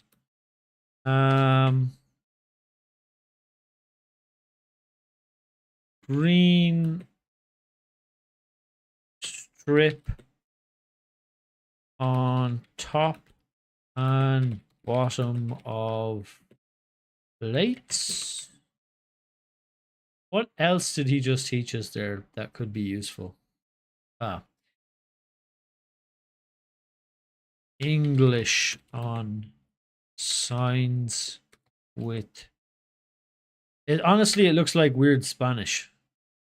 The Philippines, the language of Philly. So me writing Philippines is not really that useful. So I'm going to write for my own notes Spanishy vibes, because it's not quite Spanish, it's just Spanish-like. Yes. That's kind of useful. There wasn't much good tips there that I didn't know. I won't take down the ones that I do know. People do not know this, but Macau and Hong Kong have coverage. You will not get it in Battle Royale again, but you might get it in Diverse World. This is why I know China has almost no coverage. Remember Shane, I think, was asking me how I know that. Because he told me. It has coverage in two places, which you'll probably say now. One's Macau and the other one's Hong Kong. And there's some other bits up along the coast, but most of China has no coverage. Other maps created by users. So let's see. This is Macau. In Macau, you only get generation. I've seen Macau like twice. I've seen Hong Kong like maybe 10 times, but I've seen Macau like twice. Rare that you get to camera. Macau. In both Macau and Hong Kong, you drive on the left side of the road. But it's in it. Well, in China, you drive on the right side. So those two cities have it different. Also, keep in mind, in Macau, you might see the Hong Kong domain names. So you might not rely if you see that domain name. The big difference between Macau and Hong Kong are the license plates. In Macau, you will see mostly these black license plates with white letters on them. As you can see here, most of the license plates... No, not really, mate. Is that it? Just black license plates, white Or black. letters? I will guess show that's the you best Hong tip. Kong license plate. Because if they've got the same fucking domain name and it looks very It's similar just as well. a One of the biggest things I can think of, just from my observation, is that Hong Kong has very narrow streets a lot of the time. This is too wide. Look how wide this street is. Hong Kong is so packed together that its streets are way narrower. There's way more of a densely urban populated vibe to it. second. The languages that you will usually see is, of course, Chinese and sometimes English as well. And you'll see in Hong since Kong. Macau is well known for gambling, you will see lots of casinos too. So this, my friends, is Hong Kong, similar to Hong London. Kong yellow plates. Okay, now we're fucking talking. So there are two. That's the biggest tip I could take away. If I can remember, what the fuck is going on with my cursor? Macau. How do you spell Macau?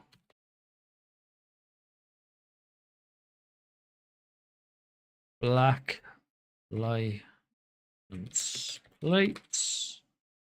I mean, they're going to be functionally the same. They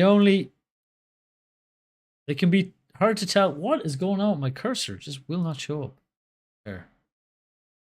Black license plates, white writing. So there immediately I saw that there was a yellow license plate in this. See, look. Yellow license plates in the back and Yellow white license plates in the front of I'll have the to say vehicles. English plates for this. That's a really good clue. Also, speaking of camera generations, in Hong Kong, you can have second generation camera, third generation camera, and even fourth generation camera. If you don't know what that means, I will leave a video explaining camera generations up there. We watched a video on camera generations. What else do we see here? This sign. I don't think I've seen it in Macau. This is like a London style, UK style. Oh no, I watched it with. Did I watch that on screen or did I watch it with you, Kat? I watched one with Kat. Sign, since Hong Kong was a part of British rule for a long time. That is probably why these signs that's a real well. English and of course you will see some British. Mountains around too. Weird to say British. Let's have a look at Taiwan as well. In Taiwan you will also, of course, see Chinese all around. The big difference is that in Taiwan, we are driving on the right side of the road. Just going to take a Hong Kong note. Hong Kong.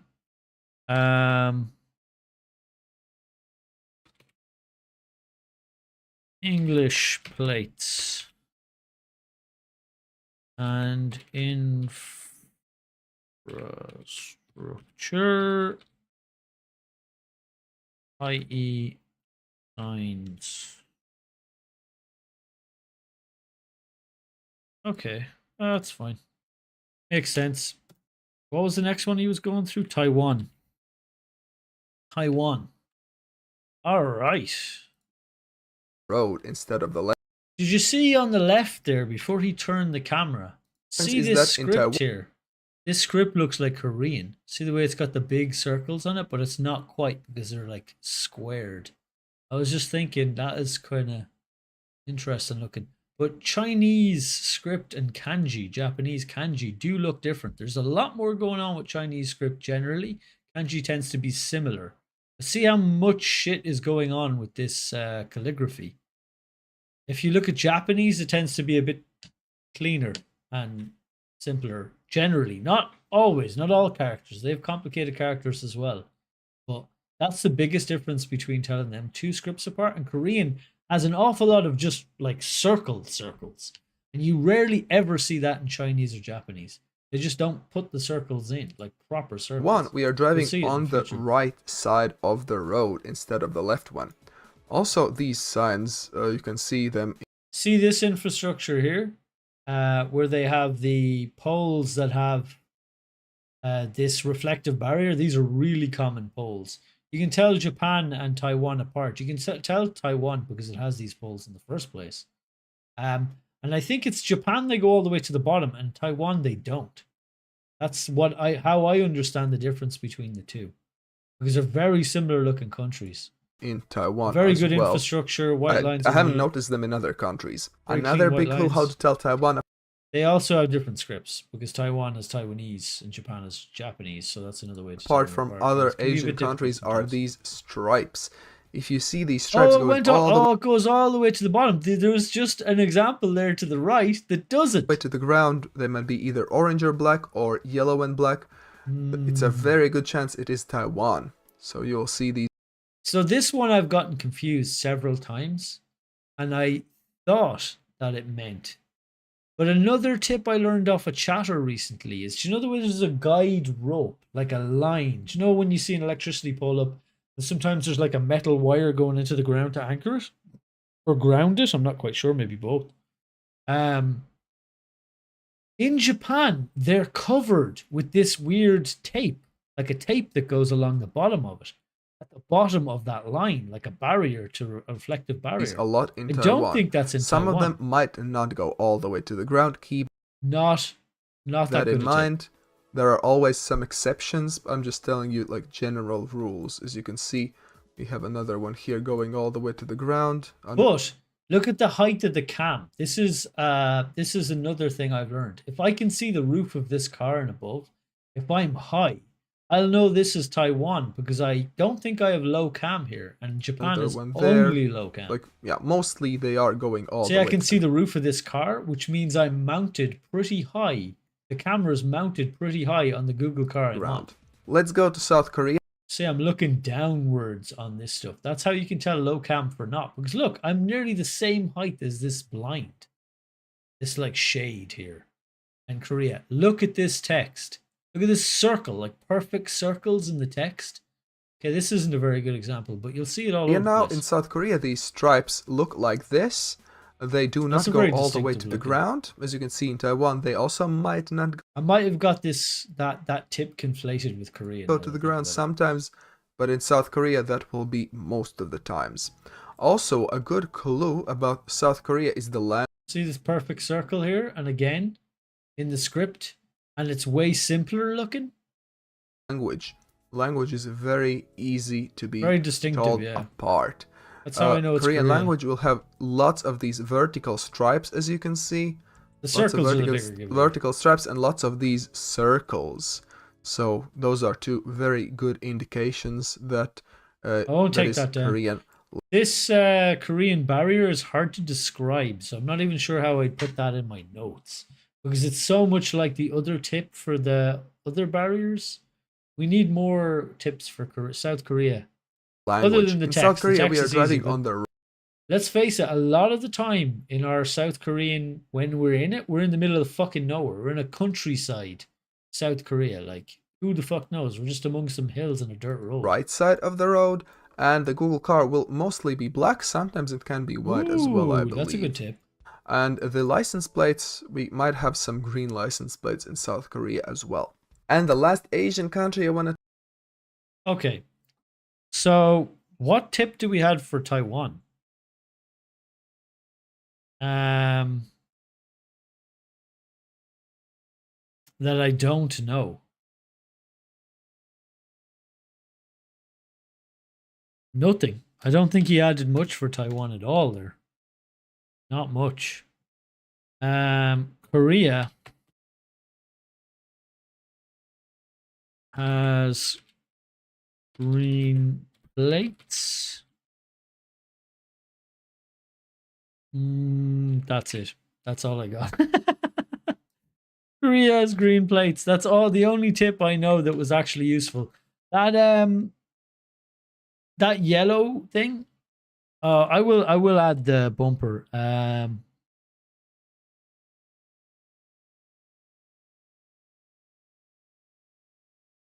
Has extra arrows in pole reflectors. That's all I can describe by it. Like, that's the only way I can describe it. Because if we go back and he looks at these reflectors, see the way they're not as simple? They have way more going on in them, including arrows that go opposite to the reflector. Also a sticker. And stickers on it. That's probably the best infrastructure distinctive I can get. Black and white cars.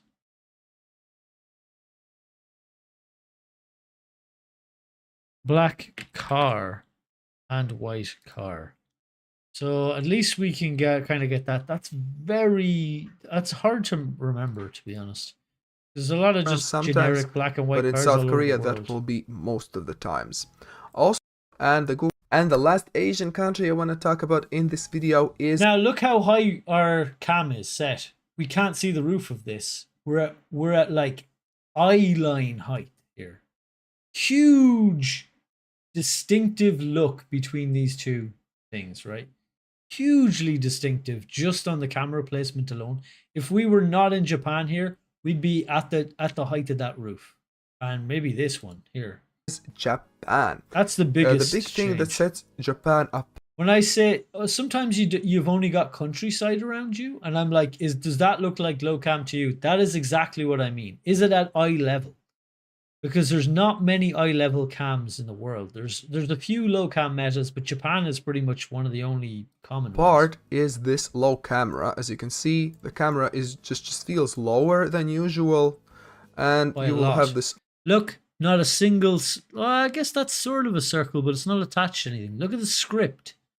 See the way in Korea it was like circles in straight script on the bottom of things. That's like a rectangle, and this circle's got some other stuff going on it. Wide very blur different on script. the Google car. And if you think of the Chinese from Hong Kong, much more complicated looking. Sometimes you will see the Google car. Sometimes it will be blurred out like this. It can be a bit difficult to tell between Japanese and Chinese. But the blur will be wide, as you can see. It's wider than usual. You sometimes might have this wide blur in Taiwan as well, so keep that in mind. Also, a thing I noticed about Japan is they have these like small, like neat looking, busy manhole covers in a lot of the cities. Like they do their manhole covers quite differently. Now, this might be a false meta, but if you look at some of the other countries, their manhole covers aren't quite as complicated or as clean looking as Japan. And in Switzerland. Well, Switzerland is in Europe. You can find my I'm not going to commit that to any meta. It's just an observation I'm sort of separately gathering over time. In Japan, you will oftentimes see... Aha! Remember this? Remember when I was saying these guide ropes? Oh, also the reflector is vertical here. Doesn't go all the way to the bottom. But see these guide ropes? This is something that Chatter taught me. See this? You see this only in Japan. So if I see this and I see low cam, it's definitely Japan. These vertical. Another thing about Japan is it's really, oh God.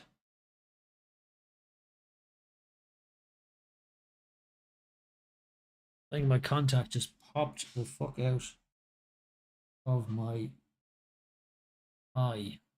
Oh shit. I'm gonna have to go look for that.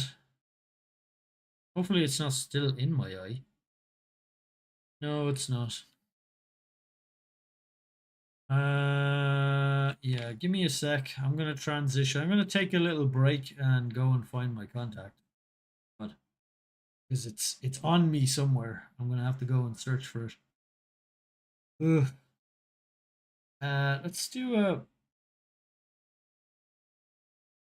a transition screen. I don't know. I'll do.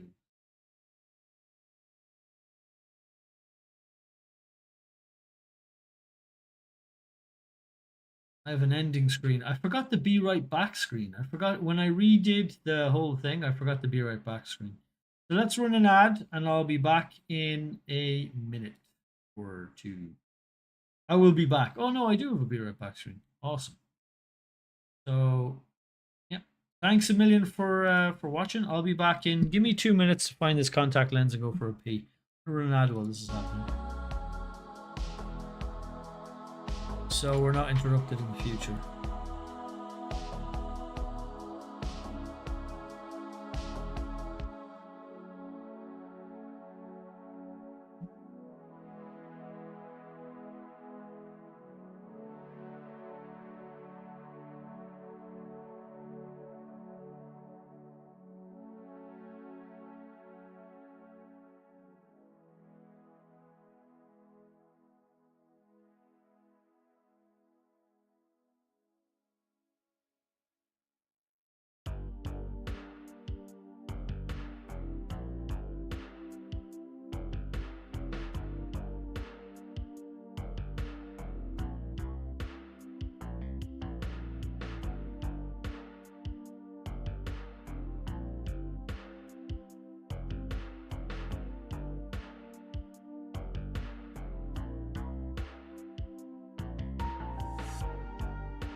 Hey. Yeah, I'm still looking for it. I can't find it. So gonna need some more minutes here. Sorry about this.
Hello.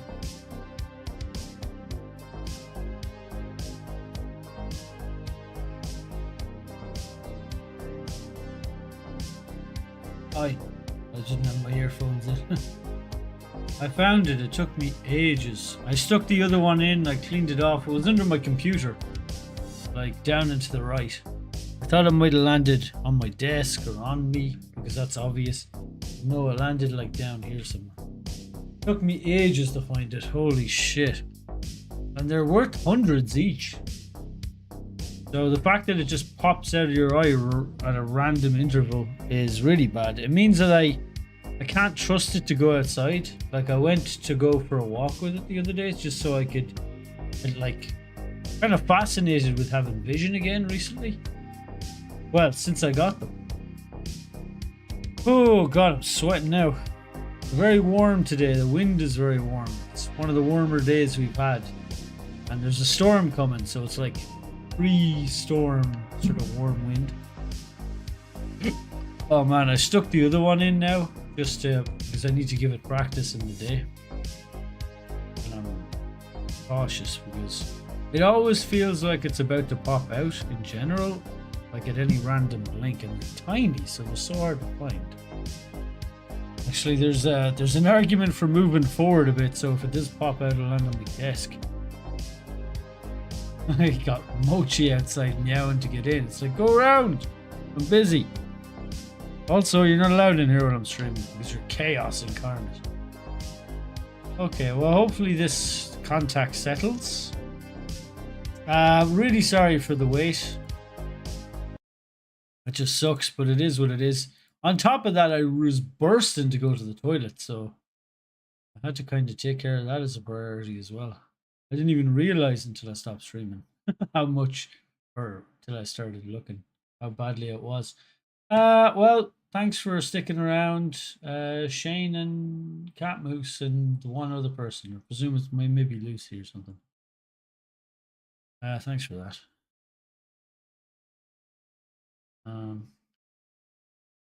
Well, Cat especially, because she's probably actually there. Thanks, Cat.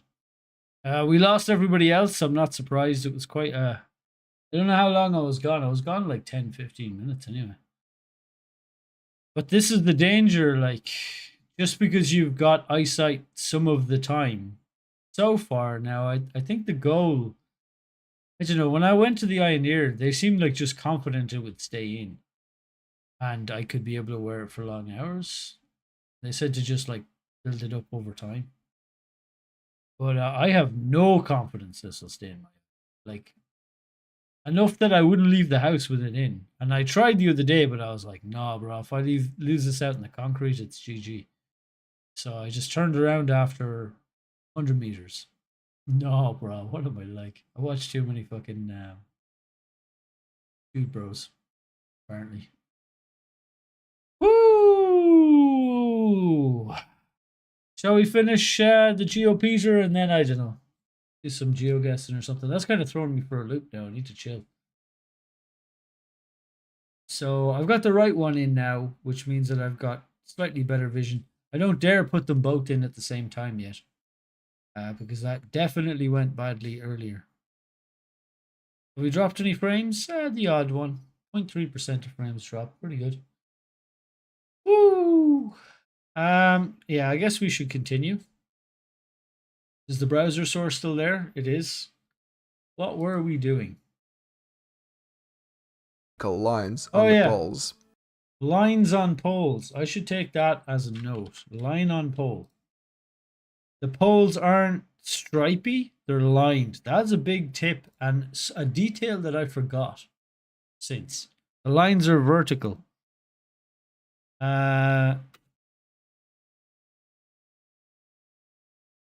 Japan. The fuck, I got something stuck in my spacebar. Well, one of the things I learned is, damn, I need to clean my keyboard. I learned that a lot. I was inspecting it at a great depth, or a great.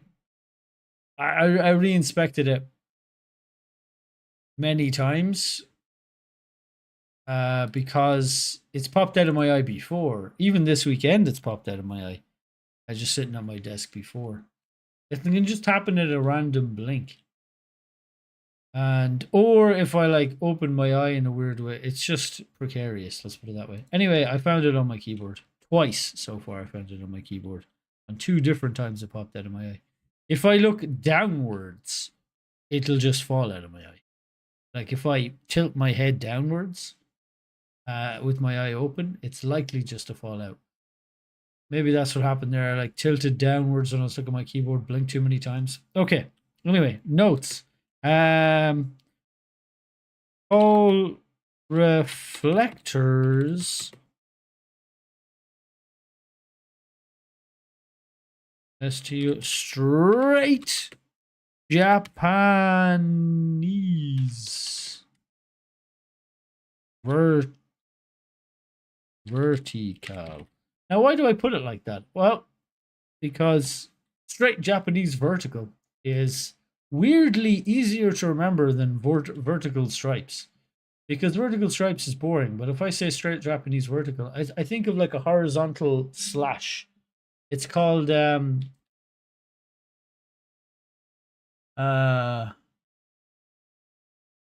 was it called again? Oh, I'm forgetting my Japanese swordplay. Daijomen Nomen Giri or something like that. I don't think it's called that. It was Dai something anyway. I've forgotten. Is it supposed to do that? I don't know. Like when you ask them things about like this, I asked them, right? I asked the dude just fucked off immediately. He took my details and he fucked off immediately. Left me with a nurse to put it in and out. She was like, it'll be grand. When I was asking her, hey, like I have a problem sticking to my... When I was talking to the guy before he made them or ordered them or whatever the fuck he did with them, he was like, oh yeah, you've got a really pointy eyeball. That's like, it comes out in a jut way. It comes out like, the cornea just kind of juts out like that. And that's been causing you a lot of problems. I was telling him that it caught on the bottom lid a lot, the old one. So he gave me hard contact lenses that are about half the size of my old ones. But that sort of compounds the problem with the bottom lid, like, flipping it. Because I can literally see it on the bottom side of my cornea. And if I fuck with it to replace it, it just kind of sinks back to the way it was before. So I just tend not to fuck with it because then it'll irritate my eye if I start poking around with it. Like, what are they going to say? No, sorry, I shouldn't be like that. I don't have much faith in calling the Eye and Ear Hospital in Dublin because there's about 3 levels of admin between you and talking to someone real. And they'll just tell you to make an appointment, which I have in another 5 weeks. I can tell them about it then and see what progress they have. But generally, your man was saying, yeah, it's problematic eyeball. When I looked it up online, it said something about like your eye sort of being reshaped by wear. So it's possible that that will happen here. But for all intents and purposes, this is not reliable sight. And it popping out of my eye at any time means that it's functionally not really that useful outside your own house. Because you just lose vision abruptly, detrimentally. Because it can not only pop out of my eye, but sometimes it could irritate my eye, then pop it out. So then I can't see out of my eye, and I have it on the ground somewhere. So, and it's double bad because I can't see. I can see even worse than usual. And I have a tiny, tiny piece of see-through plastic that I have to find. And I imagine losing it in the grass. It's just gone. Like it's just done. There's no way. If you find it on a concrete, maybe you find it okay. But on grass, no, it's just fucked. And this like popped out of my eye and rolled. So who fucking knows? Woo! Anyway, slightly stressful because they're quite expensive and I just got them. Let me turn on some more lights. Actually, it's getting quite dark in here.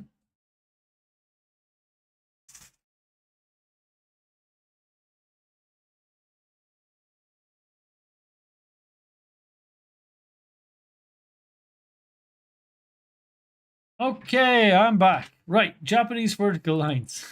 I know I'm moaning a bit about it, but just to explain the sort of position I'm in here, I don't just leave stream randomly. I'm genuinely looking for. I'm not actually sure how much each of them costs because it comes as a sum. So I don't know if they're different costs or what. Anyway, it's black and yellow vertical lines. Sometimes they might be diagonal as well, but they will be very narrow if they are diagonal. So that sets Japan one might apart. be The license plates will be white or yellow, as you can see.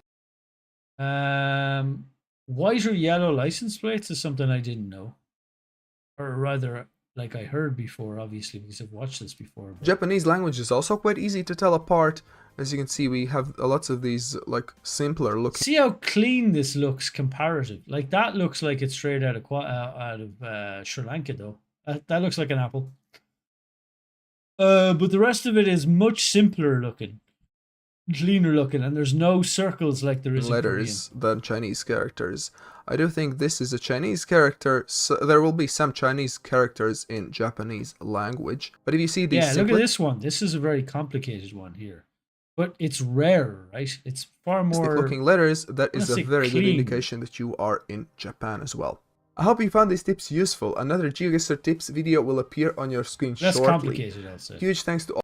All right, good man for Geopeter there. I don't think there's any other yellow and white plates. Is probably the only one that I would get. Oh god, I need to sneeze. Not the eyeball. Yellow and white plate. Ah, now I wonder. So I do. I wonder if I can find myself an Asia-only map and do it. There's almost certainly an Asia-only map. Almost certainly.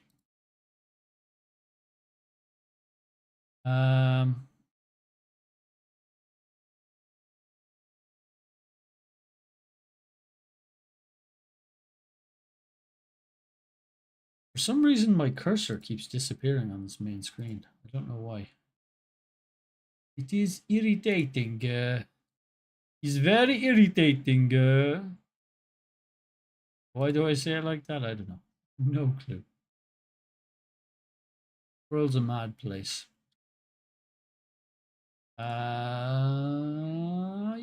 hell yeah. We're on some GeoGuessr times here. And we're back, baby. Stick on some music as well.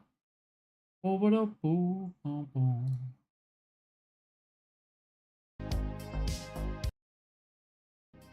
all tired of the synth by now. Put it on low. Sounds awful. You'd be terrified to lose them. I'm not terrified to be overstating it, but it took me a year to get these. Nearly. From the first appointment to actually getting them. So I don't know. I don't know if they'd be able to just like I guess now that the process is done again, they'll like I've been retested, they'll just make new ones, but even so it's quite expensive. It feels like such a waste. Yeah, it is definitely terrifying, no, because I'm what's to say? I guess I'm a bit used to the inconvenience, I suppose I could put it as. Another weird feature is if I look straight and focus on a thing, like if I'm looking into the camera and focusing on it, it feels looser in my eye. I notice that when I look in the mirror and I look at my eye, it feels like it's going to pop out. Like if I focus on my face in a mirror at about maybe 2 foot distance. I don't know what the story is with that, but it's also dodgy. I need to be like wary of how I focus my eye. Presumably I'm like moving my cornea around or something, I don't know. Not sure how it works. Anyway, why my cursor just keeps disappearing on the screen, I do not know. Oh shit.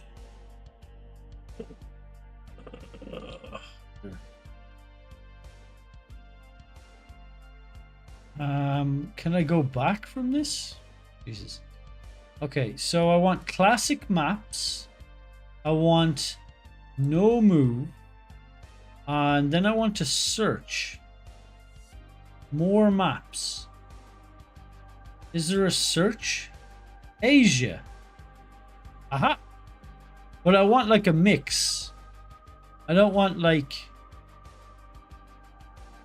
the same one, so I have to tell them apart.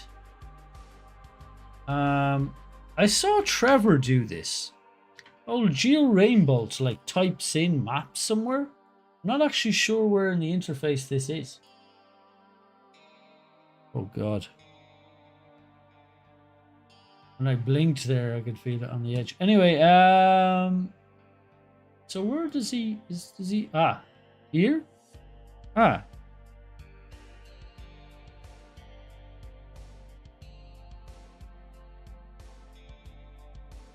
Asia training. That sounds good. Hard.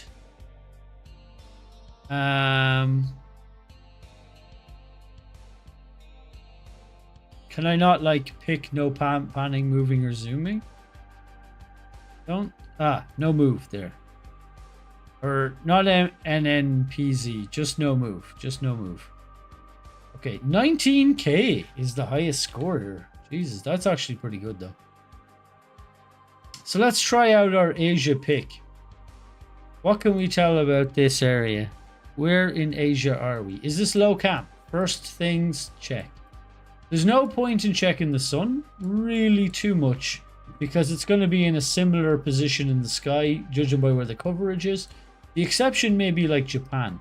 We have a reflector here that's diagonal, so this is probably not Japan. Also, I can see the tops of these, so this isn't Japan. We can rule that out. We got white plates. Now, judging by my notes, do we have any text? Infrastructure looks okay, but not like Malay, like Kuala Lumpur or whatever. Singapore good. It's not Singapore good. Got a bit of a diversity of plates actually. Aha! We got some text there, but holy cow, it's quite hard to read. Gen 2, I'm not sure what I don't remember what the coverage was here. Is Gen 2 or 3? No car meta. Actually, no. There's it's kind of blurred out. That black car? This is tough. So if I was given this round, what would I tell it in? English taxi. It's not Japan. It's that didn't look like Korean to me, so it's not South Korea. North Korea has no coverage. So that narrows it down to Taiwan, I think, with this strip. Right? That's also looks maybe more like from Taiwan. Actually hard to tell, never mind.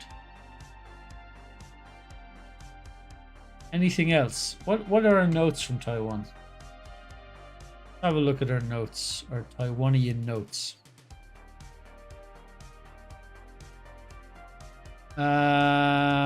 We didn't take any notes in Taiwan. Did he not? Did he not give any new information for Taiwan? I don't think he did. Well, the plates aren't Indo plates, right? So, probably Taiwan. That's what I would say here. No cursor. Fucking irritating. Where we go? We just go near Taichung. I don't know where. You'll notice that there's a few more cities in the north than there is in the south. There's less in the south in Tainan and that. But up north in this area, it's quite urban. So if you're going to pick, usually I pick the north side because there's just more cities and towns here. But like from here up is, I think, a good guess. Maybe we go in the middle. Yeah, Taipei. It was just Taipei. Pretty good. Pretty good. I'll take it for a start. Oh. Like bigger script. Is this low cam? This is low cam. This is China. We can see the top of this though. What other clues do we have? white plate, yellow plate, another Japan clue. Also, it feels like we're a bit lower. Is it just me? So white and yellow plates, also in Japan. Oh god, this contact. Got yellow top to this bollard. Maybe that's specific to Japan. Yeah, this script doesn't look like Korean. It's got no big circles. It's not that complicated in a lot of its... So this is Japan. Like those three things together. Yellow, white plates, low cam, kanji. So now, let's see if we can find that typical representation of the pole with vertical lines and the guideline rope. Just for reference sake.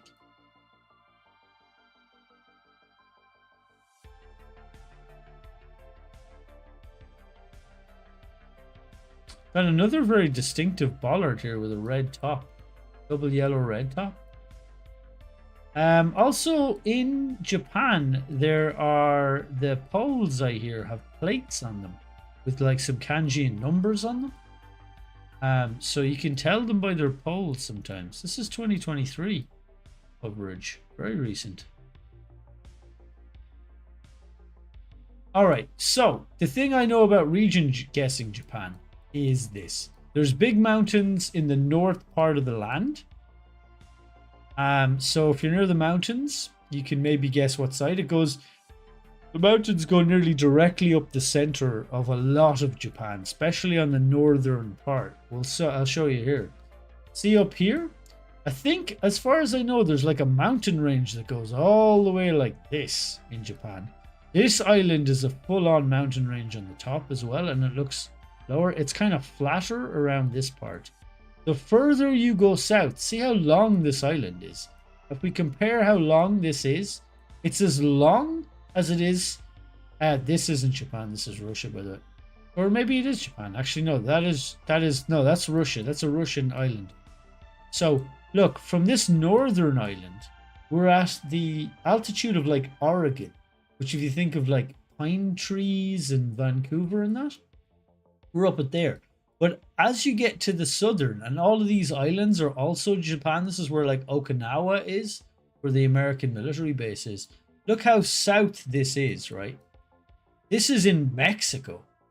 So it's all the length of the United States in... So like Mexico looks very different to Washington, for example, which is sort of Oregon.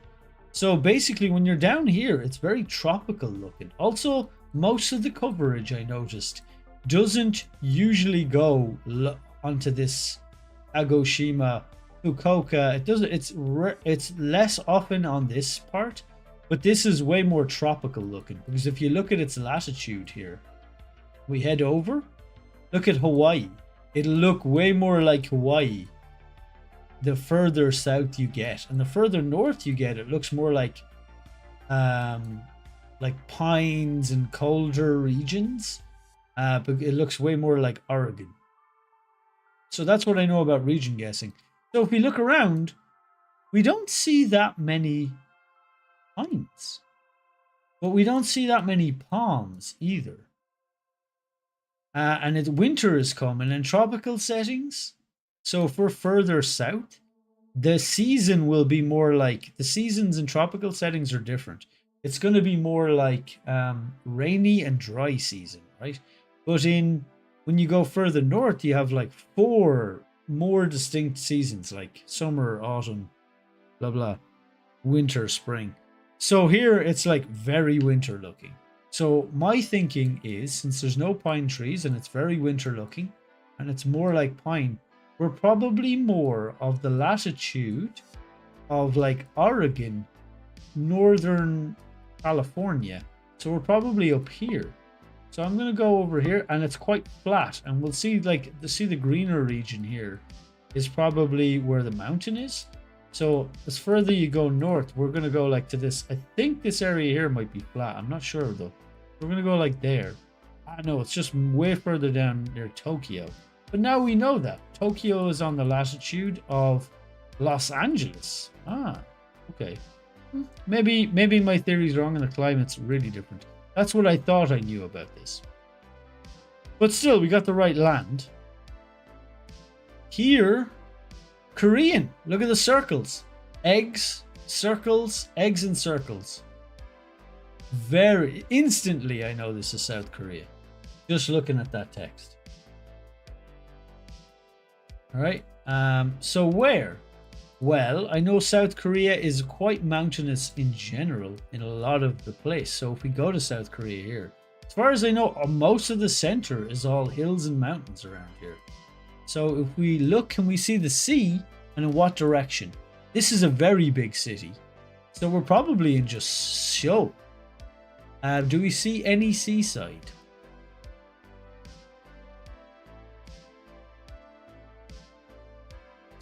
Earthquake evacuation zone. So that's interesting. Don't know much about it though. I'm almost positive we're in Korea. Again, look at the egg-shaped things. You just don't get that in any other language. In the East, at least. Got a big old mountain to the north. A group of mountains to the north. Now, I think this border is quite mountainous with North Korea. So I'm just going to go Seoul here. Ah, it was Busan. Mountains to the north. But so I'm way off there. But I've got the right country. Oh, now this is a tough one. We've got a white car. Do we have anything with a white car? Let's have a look around.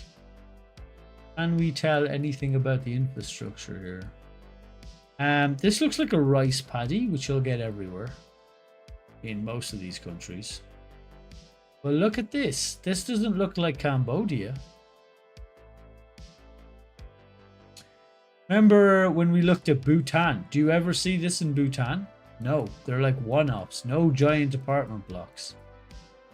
We have more pine, which is it makes me think Japan. Remember when I was saying like Ontario and all that? This looks like it could be on a similar latitude. Could be dead wrong though. There could be a place in like South Korea like this. I don't think this is Taiwan.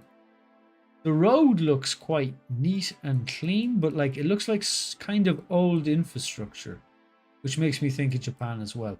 Do we have any data on white cars for Japan? Wasn't it white and black car or something? Or was that pole reflectors, white and yellow plates? Yeah, we can't see the plate. Ah.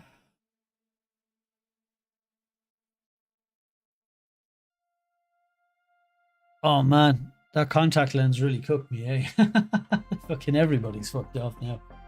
But I appreciate you guys for staying with me. So what do you guys think, considering this? Got white line, we're driving on the left, I believe, because this is the other end of the car. This is the back end of the car. What does that mean for me? We got hills to the south. I don't see any of those guide wire ropes, right? Not a single one. It's quite hilly. So the two places I think this could be is South Korea and Japan. I don't think this is Taiwan. Taiwan is quite urban. This is very rural. Taiwan is like, so they make a lot of microchips and processors and things like that in Taiwan. Now I guess this could be very rural, hilly. Maybe I'm totally wrong then. But like, if you look at Taiwan, there's a hell of a lot of towns and cities on this west coast and quite a few in the north. So there's a lot of urban coverage in Taiwan. But that doesn't, I guess, necessarily rule this out. Is it ever the Philippines? Or Indo? I don't think so. I don't think you see these trees there. Right, so we gotta guess off this infrastructure here. This looks like more Japanese. Everything here looks Japanese, except for the fact that I know that the countryside in South Korea can also look like this. I'm gonna go over here. Hope it's not South Korea. Nope, yeah. So pine, look how high we are. This makes total sense. We're on this Hokkaido island. And look, if we go directly over, we're on like Portland, Oregon. Which if you ever seen like, I don't know, what's Twilight isn't based in Oregon and it's all like mountain peaks, or is it Washington? It's Washington it's based in. If you ever look at that movie series, I've seen it. A lot of that's based in like rainy ass Washington state with loads of pine trees and stuff. And if you look at the latitude, that makes sense for Japan. Okay, next. It was good that we got Japan, but we got the wrong island. I should pay attention to more of that in the future. Look at this. This immediately looks like kanji to me. Simpler text, not that complicated, pretty clean in its writing. So immediately I'm thinking Japan. Do we have low cam? I think so. Look at the roof of these cars. I can't even see the top of this roof.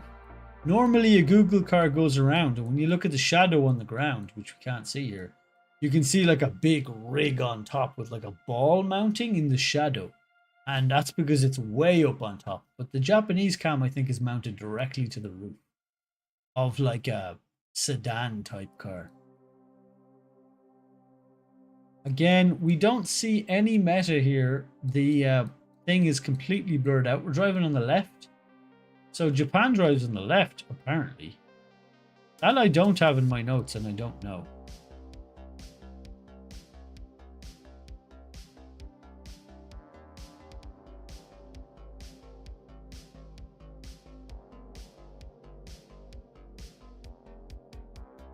So I'm going to add that. Japan drives on the left.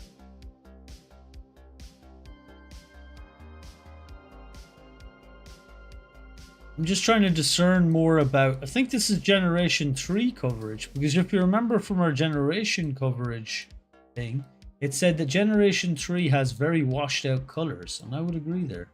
Let's see if we can see the meta on the poles.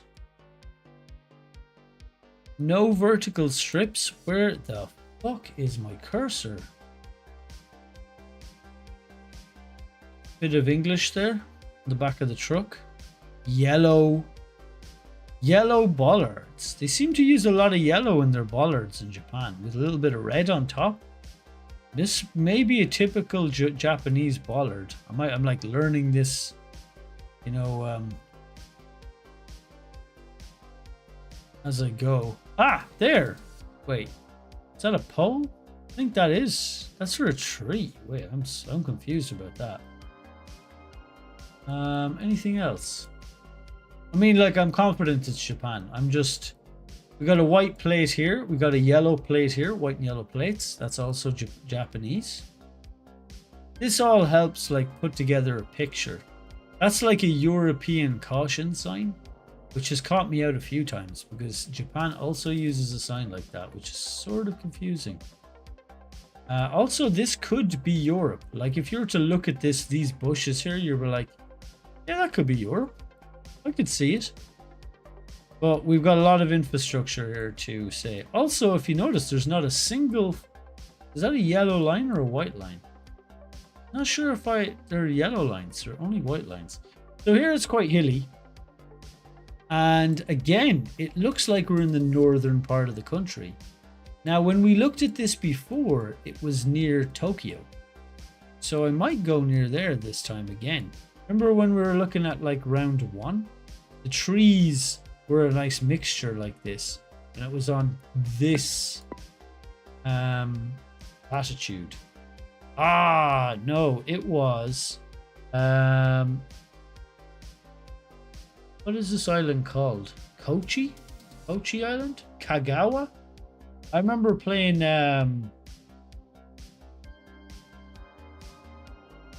Total War Japan edition back in the day. 2, I think it was. So you play only on the island of Japan. So I kind of learned a little bit of their geography by playing that game, because you'd have to use like mountains and passes and stuff like that strategically. Not a very good score, but we're learning. Here we got a white plate. We have Korean, looks like. Well, maybe not. And a stop sign, yellow plate. We're not necessarily a low cam, but we're on a bit of a hill here. Yellow plate.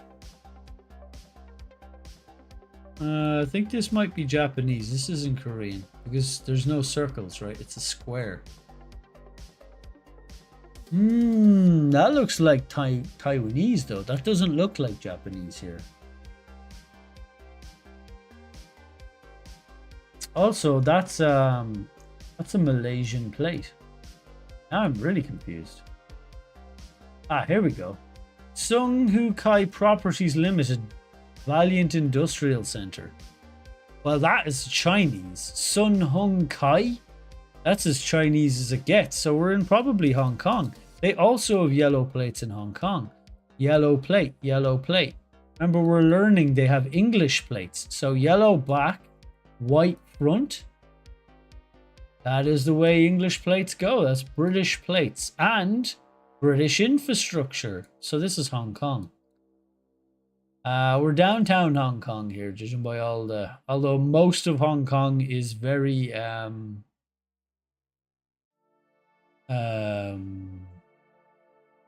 urban. It's pretty much all urban. See, there's a few green spaces, but all of this is urban. And even in this green space, they're going to have some houses. Although these parks have a preservation. You can't build near these. I read a book once, that a series of books. I forget by the lady who wrote them, but it was about Hong Kong, and the character was from Hong Kong, and it was set in Hong Kong. So I know a little about Hong Kong because of that book. Also, I know somebody went there and told me a bit about it. I'm just going to go downtown Hong Kong. And it was just a little bit north. So, but all of this shit is pretty urban. Still, we got a decent score there. Yellow back, yellow front. Or no, yellow back and front. It feels like low cam. Potentially. Yeah, look. Can't see at the top of this roof, so immediately I'm thinking Japan. Japan, I think, might have only white lines. You know that? I think that might be a new meta for this. Looks like Japanese characters. They're quite simple. Only a few strokes for their kanji. Ooh, that's a much more complicated sign. Yellow, white. Also do yellow and white plates. Vertical lines on pole. Prime meta. Insta Japan. Aha! Yet again. Guideline rope on pole. Prime meta. Like this is very useful meta. Okay. So where do we go in Japan here? Quite flat, isn't it? And there's some mountains to the... Ooh, stripes, indeed. There's some mountains to the north. So there's mountains all over Japan. It's like a very volcanic, mountainous island. The whole area is volcano town. I should say tectonic plate town. Let's look at the infrastructure. Not a lot of pines. Probably not Hokkaido. So that's a whole area of Japan just... Oh, it's probably not Hokkaido. I don't see a single pine anywhere. Not a one. I know we're in the middle of a town. But it looks kind of warmer here, right? Could be summer coverage, but it doesn't look... It is summer coverage. But it doesn't look like it's that cold. Also, Japan tends to have a lot of flat roofs. I don't know what that's about. You'd think it'd rain a lot there.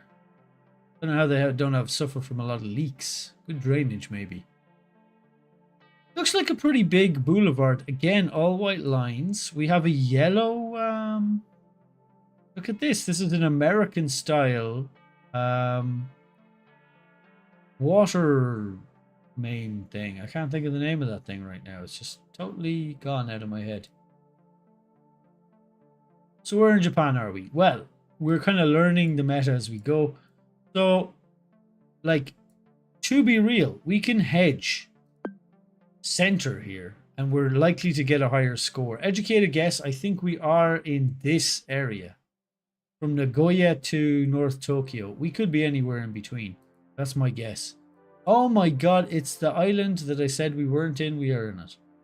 So, what did we learn there? We learned that the pine tree meta is false, and I'm talking out of my arse. That's what we learned. We learned we also got in Japan, and also it's Hokkaido twice. What the fuck? White car back, yellow front, very boxy looking thing.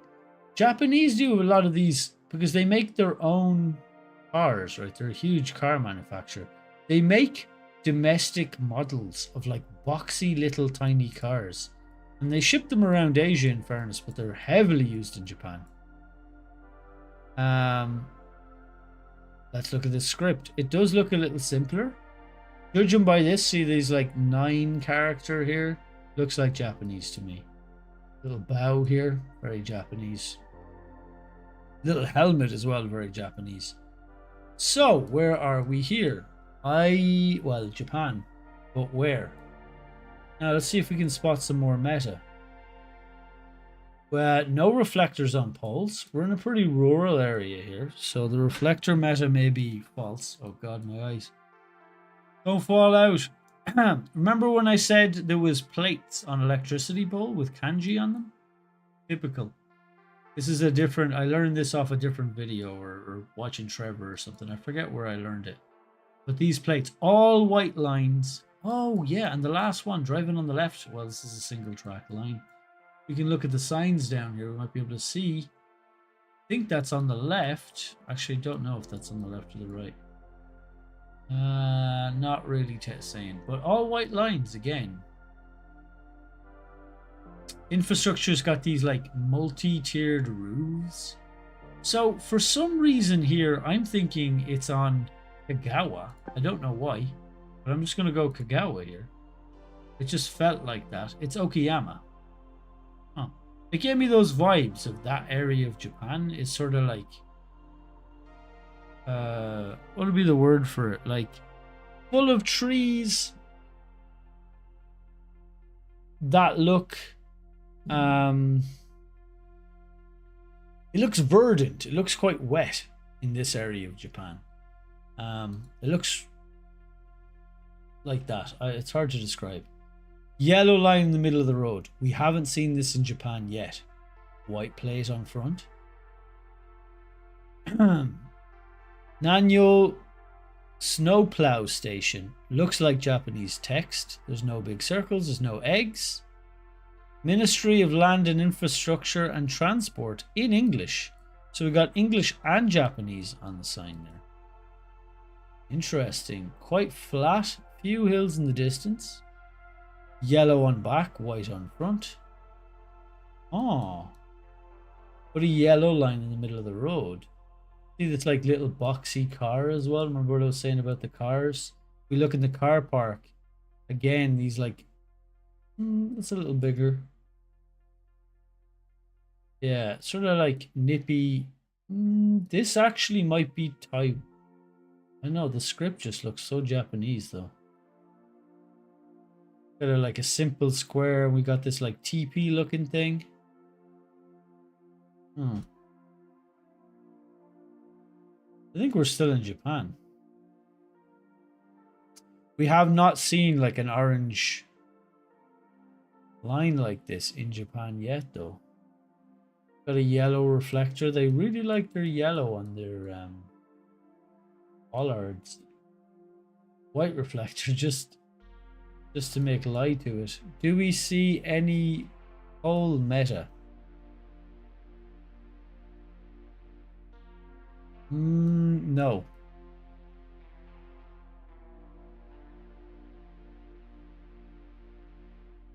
Nanyo.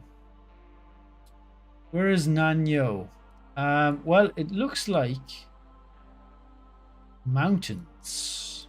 And I think this area, there's fuck all here because it's a big mountain range, I believe. Like this. This is a big mountain range. Mount Tate. Mount Oshino. Mount Yari. Mount Otake. Yake. Shiruma. Renzen National Park. Not seeing it that obviously. There's mountains up. Mount Shirasuna, Mount Iwasuji, Etsukogen, Otasu Serane. Yeah, we're not getting lucky enough to see Nanyo. I was hoping. I was hoping, but like I could be here all day looking for Nanyo. So let's go with. See, it's not saying mountains here, so I think it's flat. Oh, there's a mountain. There's like a bit. There's no mountain between here. There's a mountain. Okay, yeah. So this is all mountain. This line here is all a big mountain range, which I suppose is the border line for their counties, like their provinces, are drawn along mountains and rivers, like most provinces. Yeah. Okay, I'm just gonna hedge middle because I don't fucking know. There we go. It was up here somewhere. Can we see Nanyo? Nanyo Shia Kushio. Nanyo town. Aha. And Nanyo is beside Nanyo. It's just a thing unto itself. Alright. Fair enough. We have no vertical stripes. We have horizontal stripes. Very good looking land though. Like look how verdant this is. They've been growing shit here for ages. No text. No. So immediately I'm thinking like fucking Taiwan or Korea.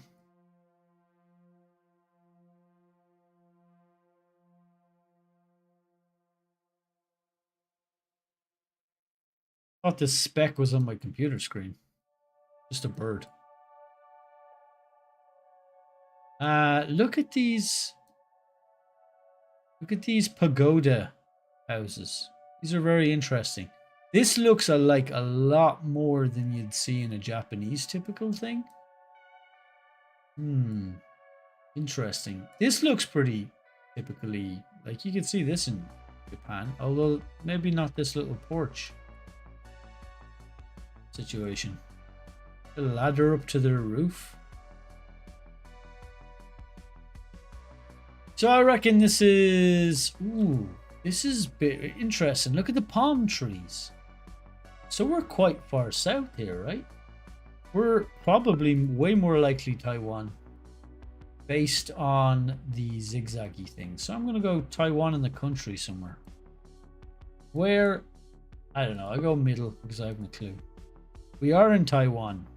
Awesome, but it's way further south. 4,000 points though. 17,000 points, pretty good though. Playing again. Japanese looking. This is a Japanese symbol for Kyoto, I believe. I've seen this in games before. That's the symbol of their capital, I think. Do you know Tokugawa? That's the Tokugawa symbol, that flower there. I forget what the flower is called. But Clan Tokugawa, you ever hear of Yasu Tokugawa? He was an emperor of Japan. He basically changed up their system quite a bit. Shinjuku Post Office. Also Japanese looking script. It does look a little bit more complicated though, doesn't it? So that's a bit deceptive. Are we in low cam? We are. We can't see the top of these vans at all. And now I know Shinjuku is in the heart of Tokyo. It is quite a touristy area. And if we have a look around, we'll probably find Shibuya, Shinjuku. See, these are very touristy areas you hear. Shibuya and Shinjuku especially are okay, we got a huge score there. Looking at this, maybe not Japan. Our camera is a little high here, eh? Our camera is pretty high. Also, this is a raggedy ass looking taxi. White plate though.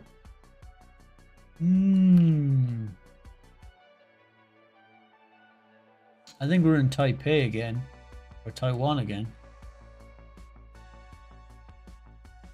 Not sure though. Can we find any infrastructure to confirm it? All white lines. Driving. One-way system. No signs on either side. Random cat typing. Alright. Plus cat to you too. Big plus for the cat. Wow, kind of interesting location. Ooh, wow, there's a whole lot to look at down here. Got shipping yards, and that looks like the sea to the south. So we got sea in the south. We'll take that into account, or try to when we pick.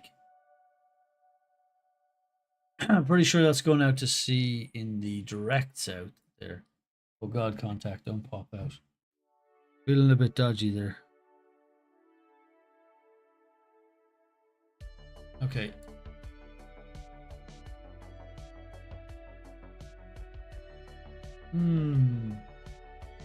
Do we have any other clues? This looks like the Japanese flag, only there's no red. Japanese flag looks like that. It's called the Rising Sun, and that bit's in red. It could be deceptive though, it's on a truck. That looks more like Japanese than Taiwanese to me.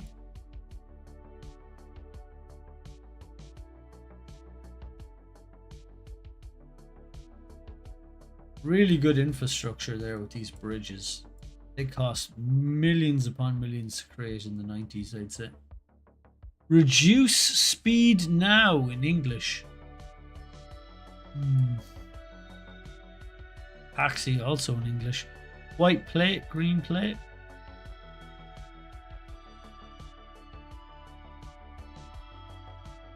Hong Kong. Yeah. Yeah. We can see the top of this, so it's not low cam. English, white on the front, yellow on the back, yellow on the back. Destroy him utterly. Oh, we lost all. It's just you and me, is it? Anyway, this is probably outskirts of Hong Kong with the waters of the south. A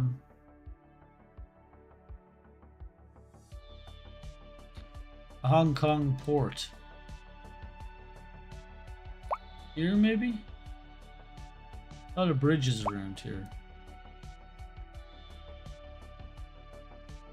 Ah, no, it's this bridge. Waters of the south this way.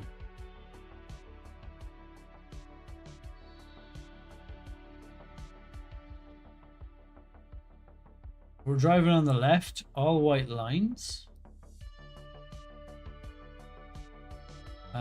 Is this low cam? I think it is, yeah. Kinda hard to tell when there's not really much reference. Infrastructure is quite good, driving on the left.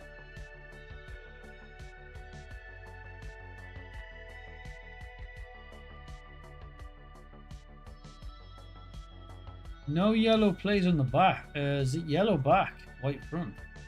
Yeah, no yellow plate. Now you might be able to tell by the generation of camera. We've got a regular, this is generation 2, I think. Or maybe it's 3. There's like a big blur that's fairly circular, which doesn't mean that's generation 2 on the bottom.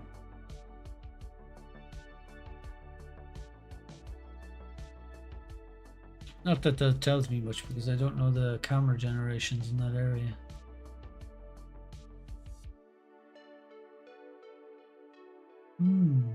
Now this is the hardest one yet. I'll probably go Japan here, honestly.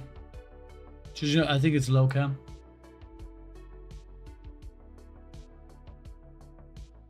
Got some mountains to the south.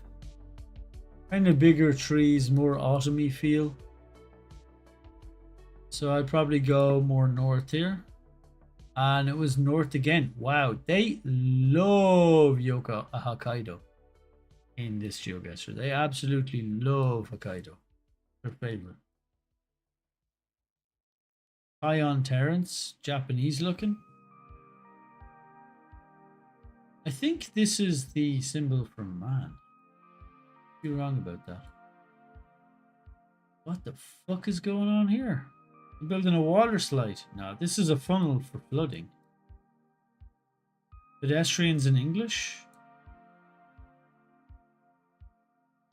Let's look at the rules. Wow. Massive building here makes me think.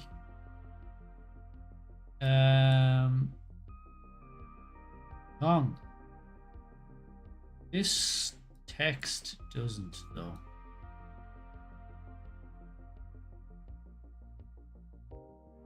Aye.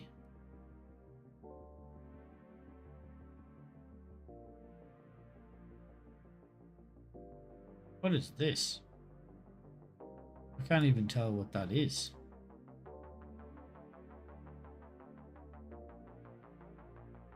Interesting looking, but I don't know what it is. What is that?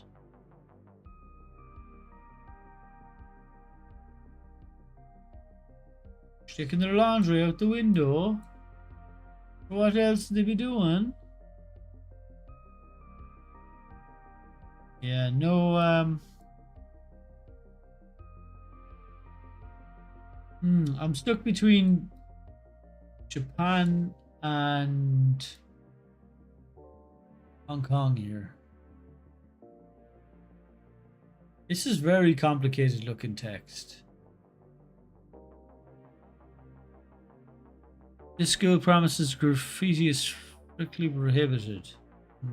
Will be reported to the police in English.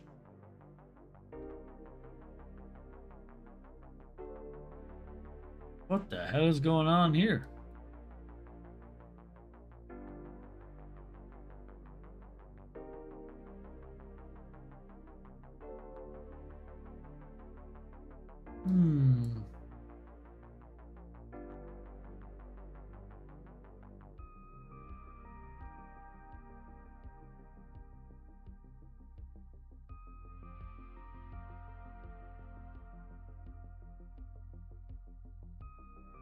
Thai on Terrace.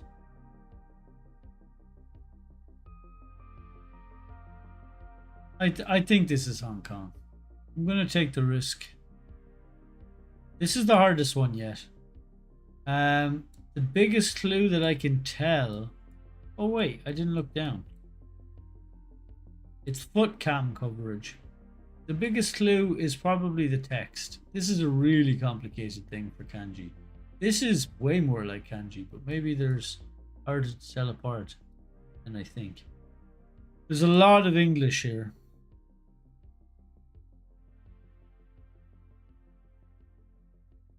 Yeah, I'm gonna go. This one may be wrong. Hard. Any opinions? Where am I looking? Jesus Christ.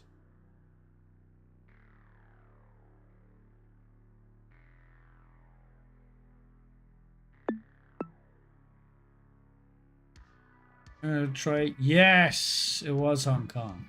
Nice. Huge.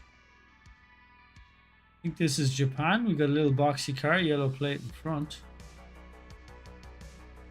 If this was Taiwan, it would be the opposite. It would be white plate in front, yellow in the back. Or sorry, yeah, Hong Kong. Also, it does look like Hong Kong.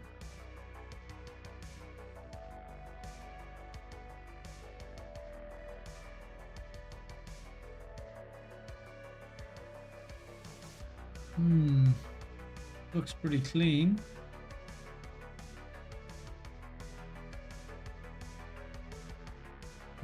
This feels like Japanese infrastructure. Also, so many mountains. And it doesn't look like it's Korea, which also could have the mountains. It's possible it's Taiwan. Ah! Guardrail. Another one here. Yeah, it's Japan. So where? I don't know. It's very hard to region guess in Japan. I feel like it's this area again. Like down here. This island specifically, Kagawa.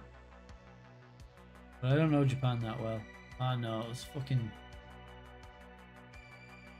It was Gunma. Eternally I'm in the wrong area. Still pretty good. I think I'm learning this. I think I'm getting... It seems to be only a few countries. There's not doing the Philippines and that in this. Guide rope. Not. So we're in Taiwan. Why do I know this? Not vertical lines, but we have a guide rope here, so that's interesting. No vertical lines though, so I presume Taiwan. Any other clues? No cars. I guess I trust this reflector. Meta. Ooh. Blue plate on pole. That's interesting. Just that one though. So I think there's like white and blue plates on Japanese poles. But this doesn't look right. Really hard to tell between them. I reckon we'll try Taiwan here and trust the vertical stripe meta. We'll go near Taichung. Yes, vertical stripe meta. Big. Low cam straight away. Feels like low cam to me. Ah, fire hydrant. I remember the name of it. Vertical stripes, fire hydrant. All white lines on road, driving on left. Look at this. Now we're cooking. Now we're in Japan. Where though? Hard to region guess. So taken from this, we are maybe further to the north. The Japanese looking characters. Look, it's that apple. That's the smiley face emoji. So we'll go further north here. Okay. Yeah, it's fucking Hokkaido again. I tell you what, nearly half the guesses in Japan have been Hokkaido. I rarely ever get Hokkaido in the main game. Ooh, yellow front plate. Kind of a boxy car. We got yellow lines in the road. We have diagonal stripes here and yellow lines. We're driving right, I believe. Back of the car. Oh, dude, we had a meta for this. We had notes. What had that? I think it was Taiwan, maybe. I think it's Taiwan in general, though. Whoops. Clicked the wrong thing. Oh, Jesus. I clicked Steam. Whoops. Trash water slide, indeed. On that last round. Any other clues? I mean, there's a lot of looking everywhere. There's a bit of smog going around, maybe fog. Can't see the text. Oh, well. Ooh. I see circle here. I'm not so fucking sure. That's a perfect circle as well. Sugar. Okay, Korea. Yellow lines on road, driving on the right. This isn't Japan. What side of the road does Taiwan drive on? I'm not sure, but I think this is Korea now, just based on that tiny piece of writing.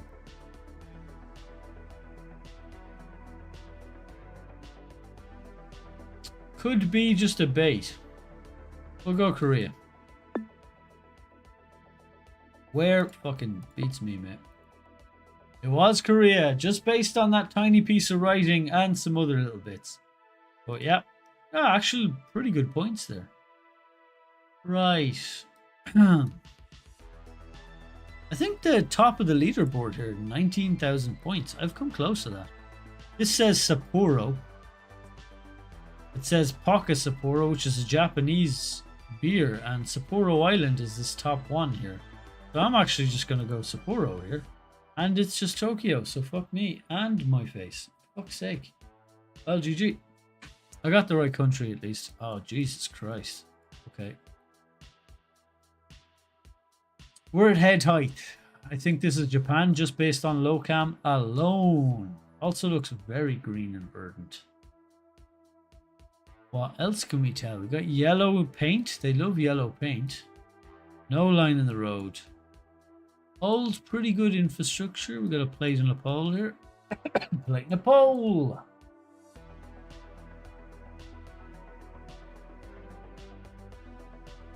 I'm gonna go South Japan here. I honestly haven't a fucking clue though. It was Okinawa. Pretty good though. Very tropical vibe to it. I probably should have gone further south. 12,000. Terrible score. Oh, for fuck's sake. This is low cam because it's fucking, it's foot cam. People on foot.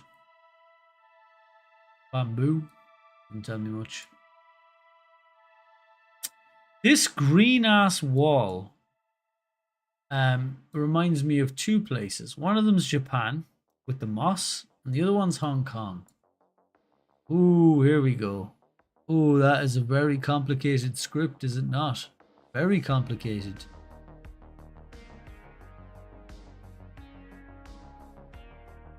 Hong Kong? Try Hong Kong. Over in these mountains somewhere. Ah, it was Japan. Okay. That was the first country I think we've gotten wrong, is it? Holy shit. We got Cyrillic. White front plate. We got Asian Cyrillic. What in the fuck? Right, well, we know one thing about that. We know that here they have Cyrillic just north of Japan. And we're in China. In Cyrillic. No, we're not. We're in Russia here. Okay. Never seen coverage like that. I know this area has coverage like that. I never even considered there was coverage here. So that's interesting. Vladivostok. So, we are now aware that Vladivostok exists here. Before, I didn't know. Hey, look at this. The border between Russia and North Korea. You know what? I never really was paying attention to that. So Russia comes down and is bordering North Korea here. Makes sense. Apparently, Russia has been buying old North Korean artillery shells that are giving them trouble because they have a varying amount of gunpowder in them. So they're very temperamental. They're old munitions because they're desperate for munitions in the war. So that's interesting. That's the one thing I heard about North Korea recently. Supplying arms to Russians. Looks maybe a bit more like Japanese. We got the walking man over here. I think that character is in multiple scripts though. Double white lines, very clean looking infrastructure. Look how good this tarmac is. Not a crack in sight. Quite flat. We got mountains to the... Oh god, don't pop out of my eye, you fucker, you.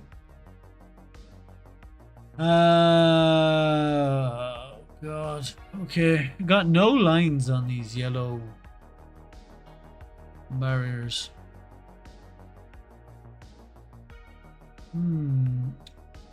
Palm trees.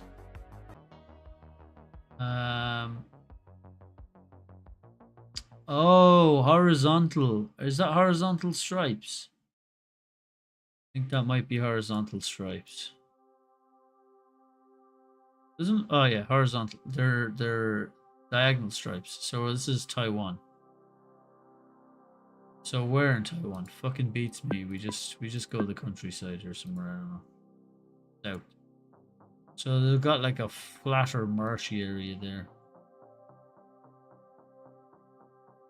Wow, interesting looking pole. That's what she said. Japanese looking car.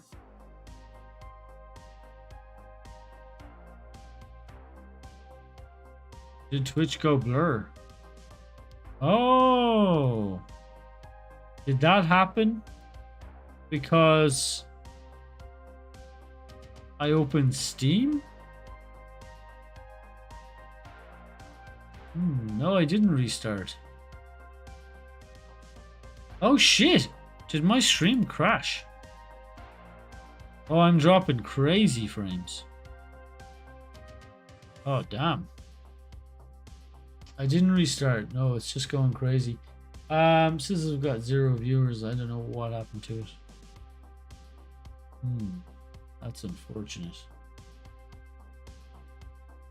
Well, shit.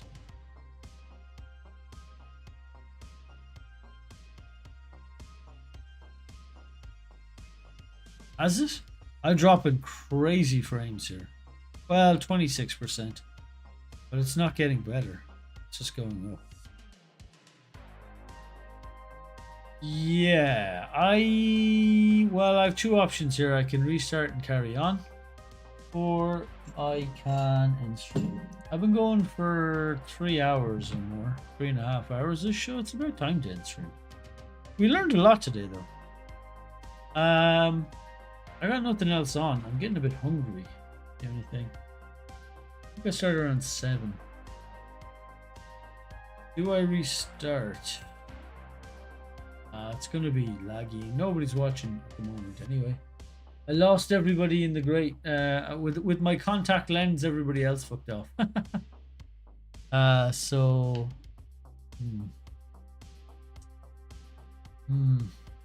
I'll finish this out. I think this is, I haven't a fucking clue. Probably Japan. It is yellow plates, white front. Hong Kong, maybe? White and yellow. Pretty boxy. Very sunny there.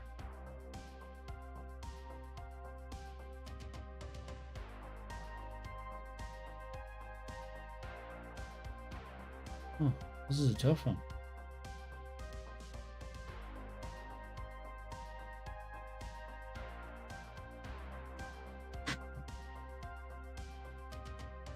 The boxy cars and the Toyotas and that make me think we're in Japan. Palm trees though. We're on an island in Japan maybe.